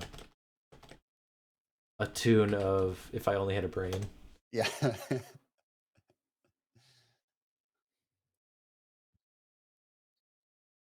All right, well, the Cloud of Fairies has a friend, and it's another Cloud of Fairies, and it resolves. Does that surprise you at all?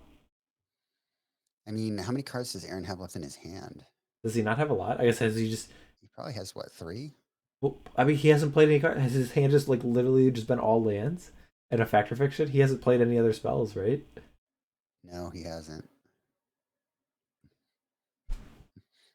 What a weird match. All right, there's the duress. Let's see what's going on over on Andy's side here. He's got to have a lot of gas. Could be a lot of creatures. Oh, some tangle. Oof, So we wow. have a footpad, a cut purse, 2 tangle wires, a boomerang, and a snap. What are you interested in taking here? One of the tangle wires. Yeah. Does that mean like? So does that mean Aaron just doesn't have a lot of counter magic in his hand? Because like, if there were 2 tangle, I mean, I don't know if you might be more afraid of. I guess you're not tapping out to play certain spells. I was gonna say where just like boomerang like might set you back, but I don't know. I mean, I guess that makes sense. Fairy beats down to 9. This if he has engineer play, could be naming fairies instead of pirates. I think. Yeah. What a twist. Yes. This would. I mean, I I think Andy might take this one in a game where basically Andy didn't be super disruptive or come out of the gates really quickly. Pretty much the opposite of what we said. But this game is nothing like I think either player expected. Where Aaron has just like not done anything. Okay, this might be like a morphling or something. Yeah. It's But like the, Superman. but if you're are you tap? Oh, there's a so you just like boomerang and then snap. Boomerang it. Okay, it gets countered. Then snap. Okay. You might even like get to resolve a tangle wire if you draw land. It's end of turn snap.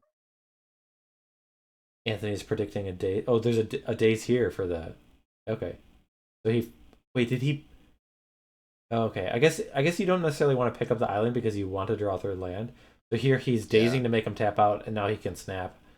Okay, I like that. Guess there's no land. Snapperooski. Just snap it up. Give it the old snapper.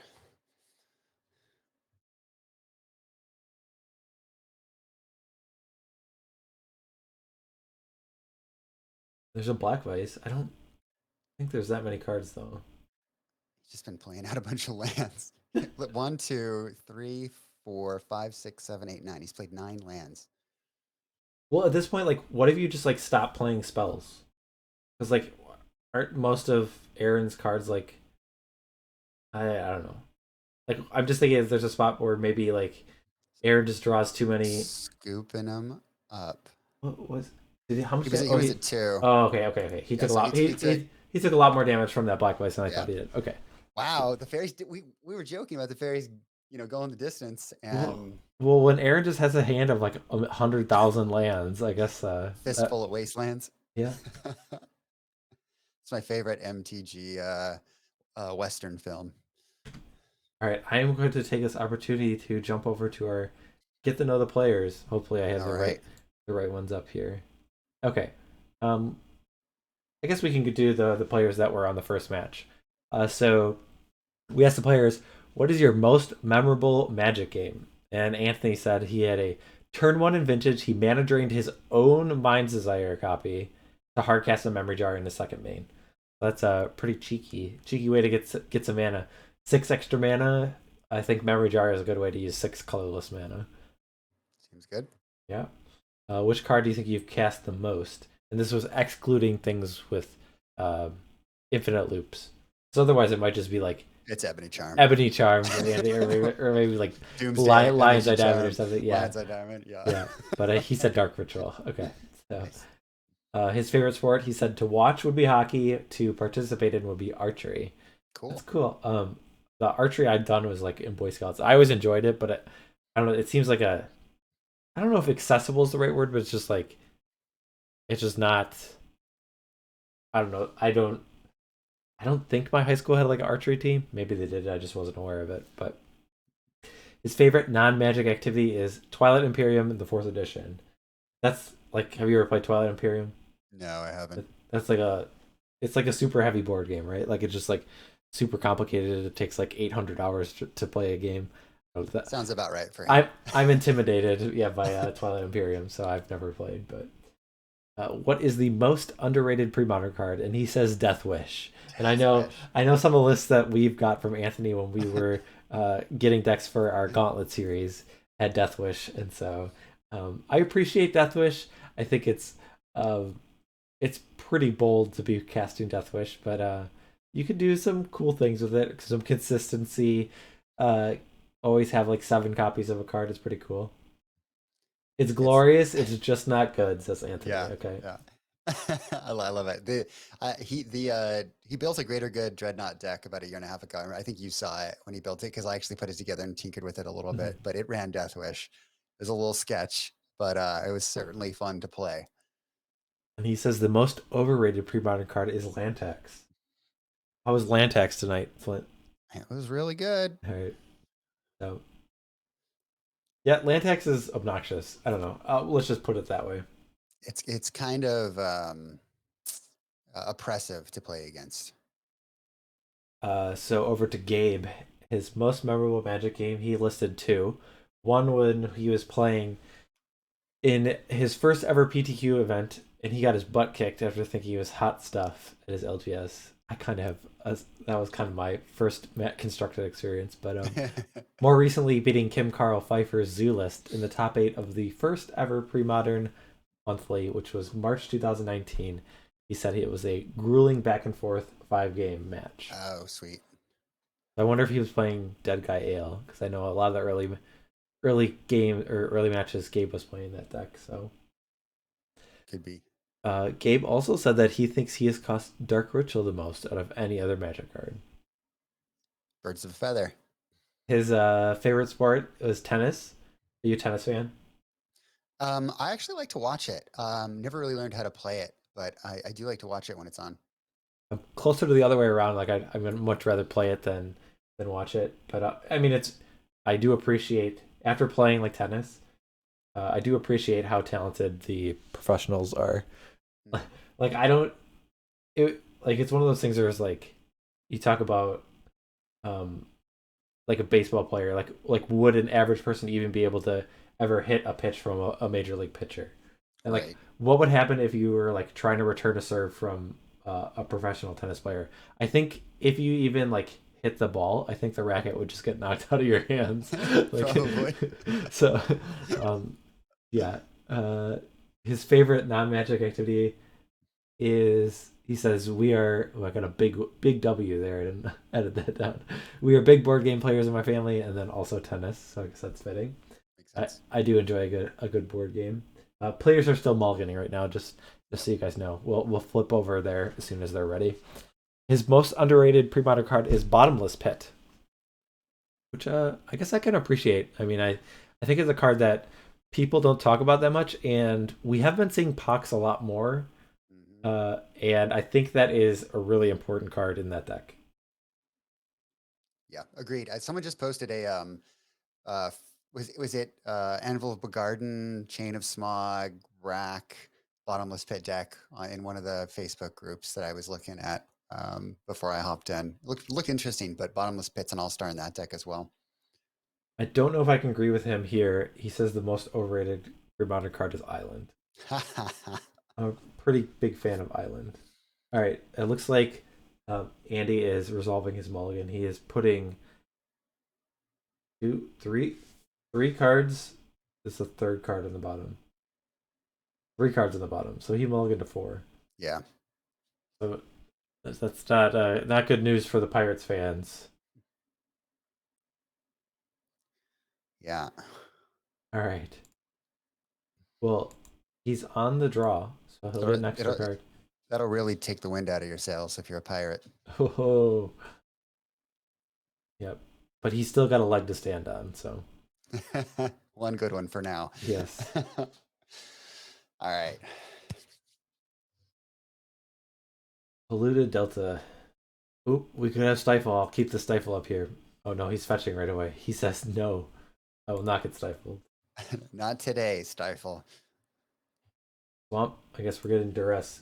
It's not like Andy has enough cards to work with.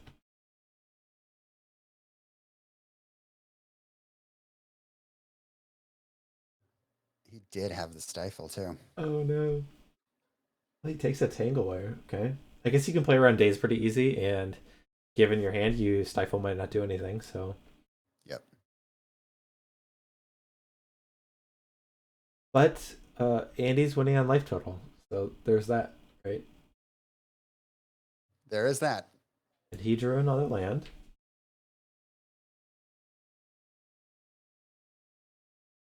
I think Aaron probably is not going to want to play something like a Shadow Mage Infiltrator into Daze mana, so Andy draws and he'll pass. He's not hitting his 3rd land drop. Well, Aaron does hit his 4th. We'll see if he's able to kind of take advantage of a low-resourced Andy and kind of try and set things up so he can close the door. So here's a Shadow Mage Infiltrator. That's pretty good. You know, Andy's deck just has not been firing tonight. You know, in game 1, he had the potential to do it until he was disrupted by the Wasteland, but after that, it's been wonky draws for him. And just with this Moldifor. I mean, the best thing he could have drawn right there, I think, would be Black Vice. Would kind of give him a shot. Like, it could sneak under like some of the counter magic of Aaron. Like, maybe he has a null, I don't know. But looks like he's forced to use... He had the days, right? Yeah, that's true. Chain of Vapor is being used on a Shadow Mage Infiltrator. See if Aaron's willing to fight over this. Maybe he did draw Vice.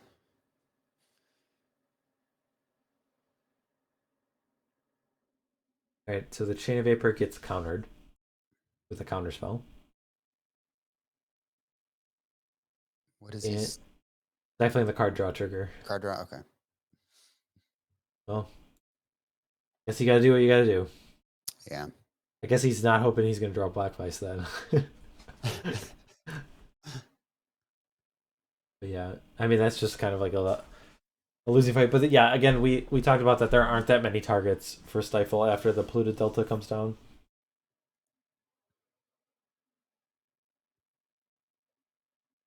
Right. So Andy falls to 18. Aaron gets to draw more cards. Oof. Now he'll even draw even more. Yeah, one more swing from an Infiltrator, and this gets pretty ugly. What's going on here for 4? Masticore? Nasty Masty. I think we're gonna see a null here. It's gonna take a point. All yeah, right. that's rough. Days? This is Days. All right. But there's Does he have any cards in his hand? Or the island that he He's picked got up. one, at least one. All right. I mean, Mastercore's pretty good here. I mean, it can block the Shadow Mage too. What do you got over there? An island and a stifle. Right. So I mean, the Massacre's at least holding off the Shadow Mage, but this board position never like progresses for Andy, right? Nope. I guess you could attack. All right. Yeah, he's gonna swing in for sure. The problem is then it's kind of like Aaron says, "Okay, I'll take 4. I'm attacking Yep. you for 2 and drawing 2 extra cards." So I think if this Massacre is staying in play, Andy will need to like keep it around for a few turns and then have a Black Vice. Because it's kind of like, what is the likelihood of a Black Vice resolving after Aaron's been drawing 3 cards a turn? Oof, recoil. Yeah, Recoil is pretty good. He discards a footpad, so now Andy has a Massacre in play that he can't cast. Oh no, he still has an island, right? Or no? No, he discarded the island. Okay. Yep. The Massacre. Alright, so 2 damage. 2 more cards. I don't think Andy can win from here. I agree. I think I don't know what would need to happen. Yeah, I think his odds are less than 1%. Then chat would be correct in their prediction.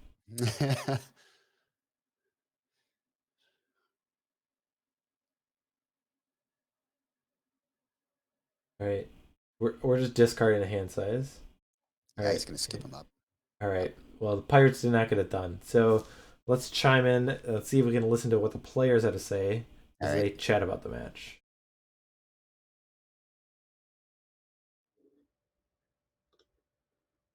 Yeah, that was rough. That was unfortunate. Yeah, mulling to say the to least.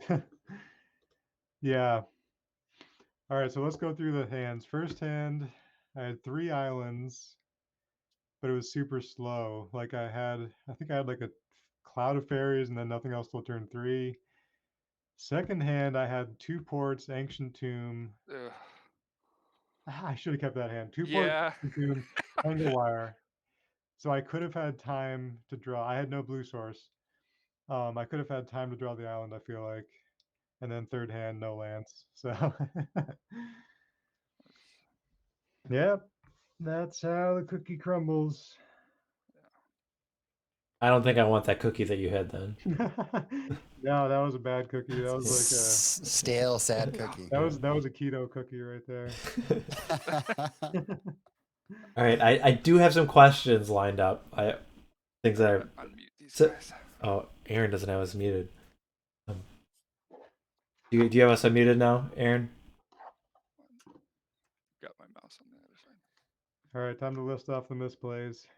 Oh boy. And welcome to Michael's Misplays, brought to you by Michael Hoyp.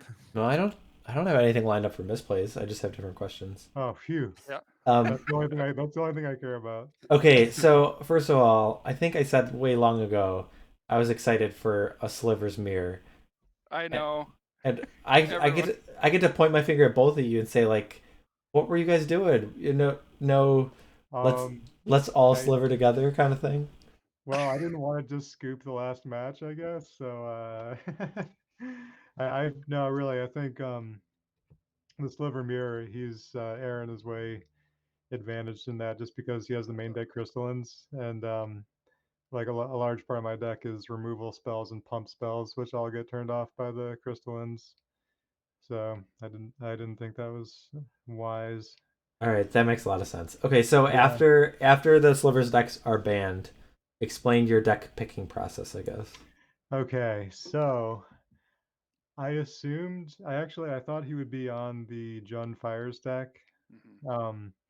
Just because Deed is pretty solid against it's solid against the Wild Zombies deck, I think, and I don't know, maybe it was wishful thinking because I did actually I tested this deck against the Fires deck a few games and it seemed like it was doing really well. So I guess I was hoping you'd play the Fairies Deck.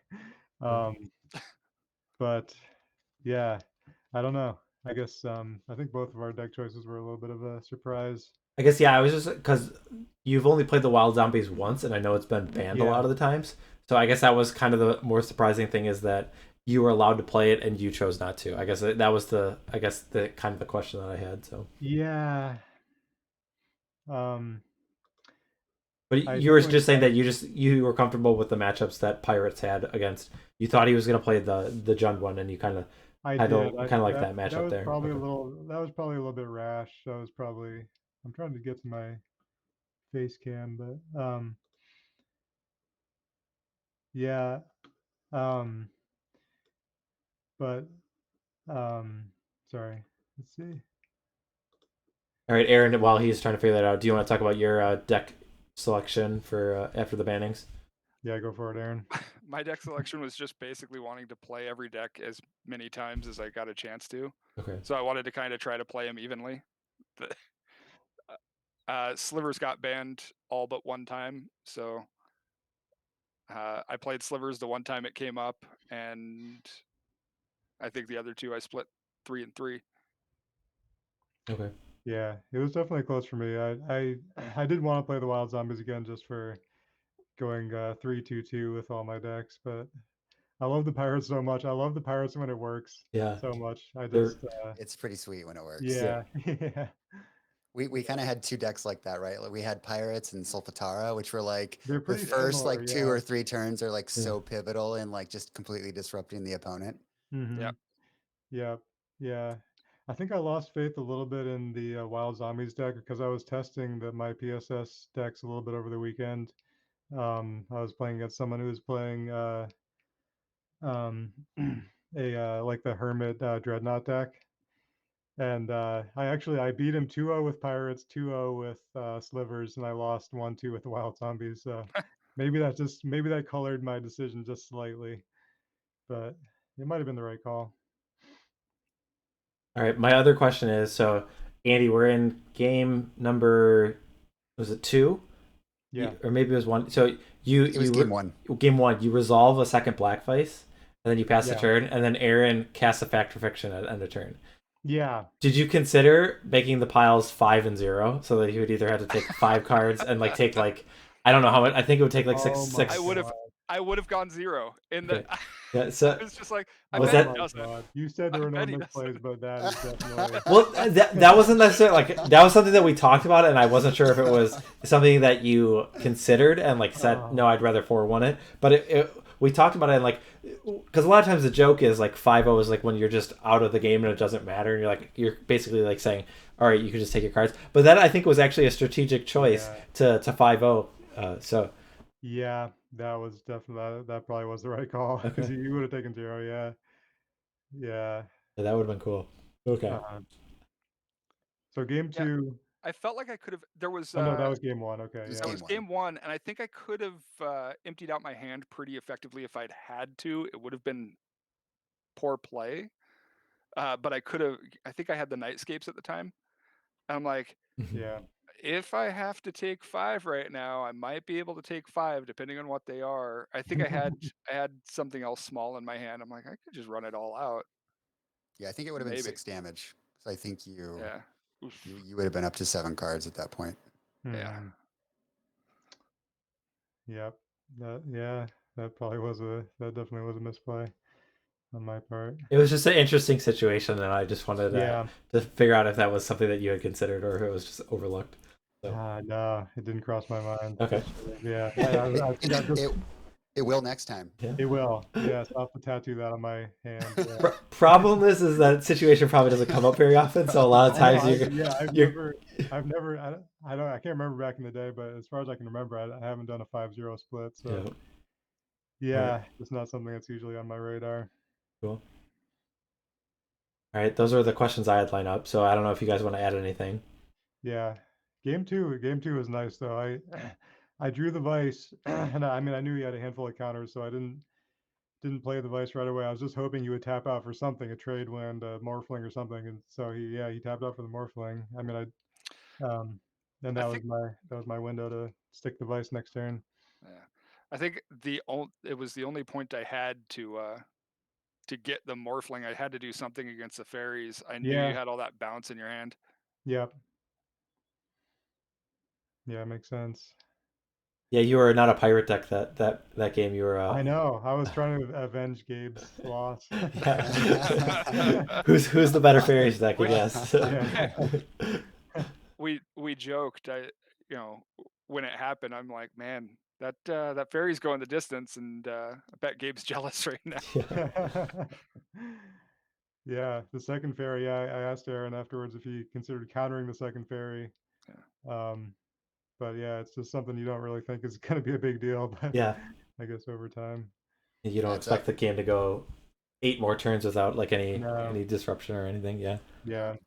The draws were really lopsided too, guys, right? Like I think Aaron, you drew like 9 or 10 lands in game 2, and Yeah. Andy, you couldn't draw lands to save your life, and it was just it was really weird to watch. Well, Yeah. Well, there was the triple wasteland thing. The triple wasteland, was that game 2? Yeah. Where it was just it was game 2. Yeah. And still lost. Got everything. Still lost. I so wanted to stifle a wasteland in game 3, a wasteland or a fetch or something, but yeah, maybe if I was on the play that game. Maybe you had it. If you'd been I know, on the play, I had yeah, I drew another one it. too. I drew a second stifle. Yeah. All right, cool. Well, I guess the good news for both of you is you guys are both in the top 4. Yeah. So what does that mean? Is Aaron 2 and I'm 3, or? I'll look at the standings. I have to figure it out. I'm not exactly sure off the top of my head, but cool. But yeah. Yeah. But I think the placement was to be determined, but otherwise, I think the top 4 was already set. So okay, I think either way we'll be running this matchup back next week. So yeah, maybe I'll choose better.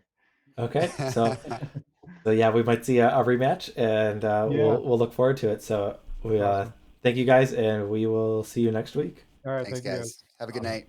Have a great one. Good games. All right, so let's jump back over to we'll finish the get to know the players, and then we'll take a quick look at the standings, see if we can get an idea of what's going to happen for the playoff, and then we'll call it a night. So we were here. Okay, so we established that Gabe says Island is the most overrated pre-modern card. All right, I don't like that, but okay. Moving on. Andy's most memorable game, he said, watching someone play the fully powered The Deck for the first time circa 1996. Man, it'd be pretty cool. Like you could just get like a time machine, and like when the internet's not that big, like people don't know what all the cards are. You just have like this like a tuned deck, The Deck, and it just can basically, it just seems like it would be unbeatable. It'd be really cool to see it actually be like, man, this deck can handle anything. Anything you throw at it can just answer all the cards. It just, card advantage is just so powerful. It would be really cool to see something like that. It would be like almost like a mythical deck, like, oh, I wish I could get all those cards kind of thing. Folks, this is how you know that you are watching a bunch of nerds. So Mike just said if he had a time machine, what he would do is go back and watch Magic games with the time machine. Of all the things you could do with the time machine, that's what he would do. And I actually kind of like it because I think that sounds like a lot of fun. For sure. I would love to go back and watch some of those matches, man. Yeah. He says he thinks he's cast Impulse the most out of any Magic card. All right, so we got a blue Mage. Yep. All right. His favorite sport is poker. I wish I played more poker, but ever since they made it illegal online, I guess I don't think I really played that much. I don't play in paper that often, and I don't play online anymore. We used to play in grad school, like all the guys in our program and the significant others would all join up, and we would have like a poker night where we would bring food and play Hold'em. It was a lot of fun. Yeah, there was a time in college where, so I wasn't like a good poker player, but I like understood like certain hands. Like when you play with at like a bigger table with like 8 people, I would play tight. Like I wouldn't have like my range of cards was not that big.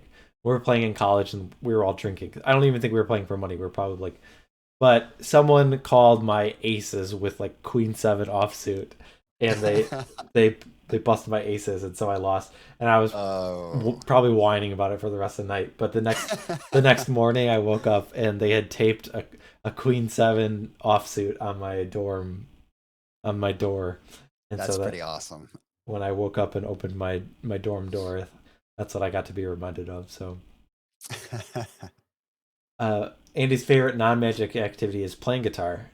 We learned earlier that he makes guitars for a living, so I guess it's not a big surprise that he enjoys playing guitar. I guess it'd be kind of awkward if you made guitars and wouldn't be able to play them, but so that's pretty cool. I'm not that musically gifted, so guitar just seems really difficult for me to change any of the like my fingers to make the different chords seems really really hard. It looks hard. I mean, I can play like the cowboy chords and some basic scales just from like messing around from back in the day, but never like was good enough to pursue it or patient enough. So kudos to people who can play instruments because that takes a lot of dedication. Uh, so just a note, we filled out this form like at the very beginning of the series because I know this card is Oh yeah, it's been in a lot of Facebook feeds. It's gotten a lot of talk lately thanks to some new printings. But Chain of Smog, he says, is the most underrated pre-modern card, and I think Andy had played it in a monthly in a Pox list to some success. I think he 5-1. So like top 16 at least, yep. right? So yeah, he's Yeah. still going. So this is the most overrated pre-modern card, Fetch Lands. Interesting. I mean, I don't feel like people talk about them that much. I would consider them a staple, but I don't know. I don't know if I consider them overrated.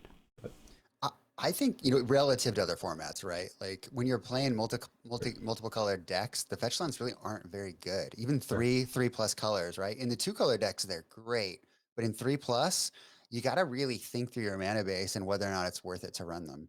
okay. We'll move on to Aaron. So his most memorable Magic game, he says, I remember the fun surrounding the tournaments more than the individual games, which kind of is true. A lot of times when I think back on like certain tournaments, a lot of times I remember just like the road trip getting there.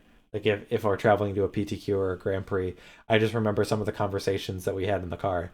And a lot of times that's where I think the memories are made for me. So I can resonate with that. That makes a lot of sense. I as you know, don't have a lot of experience with competitive events other than, like your Friday Night Magics and things like that. I've played in a couple tournaments and I played in like a PPTQ. I think that's like maybe the biggest tournament I ever played in. And we had to drive a couple hours to it. And it's funny you mentioned that because the things I remember most about that were the drive up and then the nights when we were hanging out together and like playing, like drafting on Magic Online and having beers and doing like cube and stuff and chatting. Like those were the most fun moments in that entire event. And so I'm kind of sad that I've missed out on a lot of those opportunities. And I really hope that we get to a place where we can have those in-person events again, pre-modern or otherwise, so we can have more opportunities and I can have some opportunities for that as well. COVID needs to end so Flint gets some opportunities. That's all right, that's what I took out of that. It's time. All right. Aaron says he's cast Counterspell the most. He said he used to play it a lot in the standard decks of his time. So he's cast Counterspell more than any other card, he predicts. His favorite sport is hockey. So I mean I play like hockey in like gym class or whatnot, but I never played it competitively. Hockey's fun, but I'm not the strongest skater. But I guess if you give like it's weird, like if you give me a hockey stick, I'm probably a significantly better skater than without one. So I don't know. Maybe I'm like decent, not as like a actual hockey player, but like an average person at hockey. If you're from the Midwest / upper Midwest, you should be a decent like ice skater, I would guess, relative to the rest of the country. Yeah. Favorite non-magic activity, he says video games, board games, and building things. All right. Very cool. I do like the first two. I'm not as good as the third thing, but I could appreciate anyone. Like whenever I played with Legos, I would only be able to like follow instructions. I wouldn't be able to like think of something and like create it. I was bad at that. Shout out to Aaron. He helped me build my computer. So I hadn't built a computer in 20 years and he used PC part picker or whatever and helped me pick out a list. And then I was able to do it, but I had to phone a friend a couple times during the building process and ask him some questions and he was really awesome about it. So Aaron knows his stuff when it comes to building things, apparently computers and others. He says the most underrated pre-modern card is Urza's Bauble. Kind of interesting because I mean, one of those cards where it's decent. Someone was talking about putting it in like a Pox deck. I think it was Lester actually, kind of like saying like, oh, you can kind of mitigate like a card like Pox or Bottomless Pit, where I guess it's not. It's maybe a little tricky with Bottomless Pit, but basically you can put a card in your hand so that when you cast Pox, you can refill it afterwards. And I kind of like that idea. I mean, I played it in my first versions of Balancing Things, though I think the Barb Sexton is probably better. But Yeah. I don't know. I mean, it's kind of an awkward card because it's not a good top deck if you're playing like any kind of tempo game, and I don't know. It's just sometimes it makes mulligans really weird. I don't know. I think you're right. So he played it in a Sly list that was actually pretty decent. But it definitely has its drawbacks, right? If you have it in your opening hand instead of that land that you're going to run otherwise, right? Or you're not really sure what you're going to draw off the top, it can be a little awkward in that sense. And you might also just want to kill them in a turn, and you may miss out on that because you're waiting for your late trip or whatever it's called. Yeah. But I do think that there's definitely some brewing room with it in Sly and other decks, and it would be cool to kind of see what people do with it. I guess the one thing with Sly, like if you have a lot of burn in your deck, then like if you're drawing any instant speed, then it's not too big of a deal. You just draw it on their turn and cast it on their upkeep or whatnot, or draw stuff.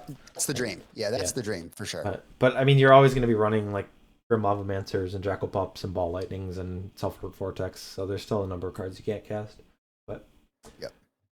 He says the most overrated pre-modern card is Living Wish, which, I mean, I guess you could look at it from a standpoint if you're just talking about the Rock. If he just says like the Rock is better without Living Wish, and I think I can agree with that. I know the early versions I played a lot of Living Wish because it was part I enjoyed. Didn't you win a monthly running it in the Rock? That's true. Yeah, I guess that. But that was not like a typical Rock list. Rock. It was Beast Rock. Yeah, it was much more aggressive. It was trying to do something a little bit different. But yeah, I like Living Wish as a card. But I could agree maybe that it's a little bit overrated. All right, so let's look at the standings, and we can talk about where we're at for our playoff picture. So this was the standings coming into today. We had Andy and Robin sitting tied for first at 5-1, and then Gabe and Aaron at 4-2. So we saw Gabe fall to Anthony. So Gabe goes to 4-3, while Andy falls to 5-2, and Aaron goes up to 5-2, and Robin is still going to be playing on Wednesday. So regardless of win, lose, or draw, I guess Robin is going to be in the top 4, and I'd have to look at the tiebreaker. So Andy's 5-2 and Aaron's 5-2. So I guess if their head-to-head would be the first tiebreaker, and if Aaron has beaten Andy, then it looks like Aaron will be seed 2, and Andy will be seed 3. That sound correct? That sounds correct. I obviously missed the first match too. What was the result from the earlier match? Was it 2-0 or 2-1? 2-0. Anthony will beat Gabe. So got it. All right, cool. I guess that pretty much wraps up everything I'm going to talk about. Yeah, we got on Wednesday we'll have the match between Robin and Phil, and then Sean and Brian. Again, our top 4. I guess regardless of, even if Robin loses, I think he still gets first seed because he would have beaten the person he's tied with. He would be tied with Andy, I think, or maybe did he lose to Andy? I don't know. So maybe it doesn't matter for that. I'd have to check on that. Oh, he's locked in. Okay, Gabe says he's locked in. Well, either way, we're still gonna have some exciting Magic to be seen on Wednesday. So tune in. We'll be back again at 9:30 Eastern. And want to thank everyone who's tuning in. Thanks for our subscribers. Thanks for our followers. Thanks especially for Ron for tagging in and doing the commentary. I really enjoyed working with him. I said Flint's got a little competition, or if he ever feels the need that he needs to play Magic an hour before a Premodern Showdown Series is scheduled, then maybe Ron will be seen again or heard again too. So that will bring us to a conclusion of tonight's episode. Hope to see you guys on Wednesday. And until next time, take care. Night, everybody.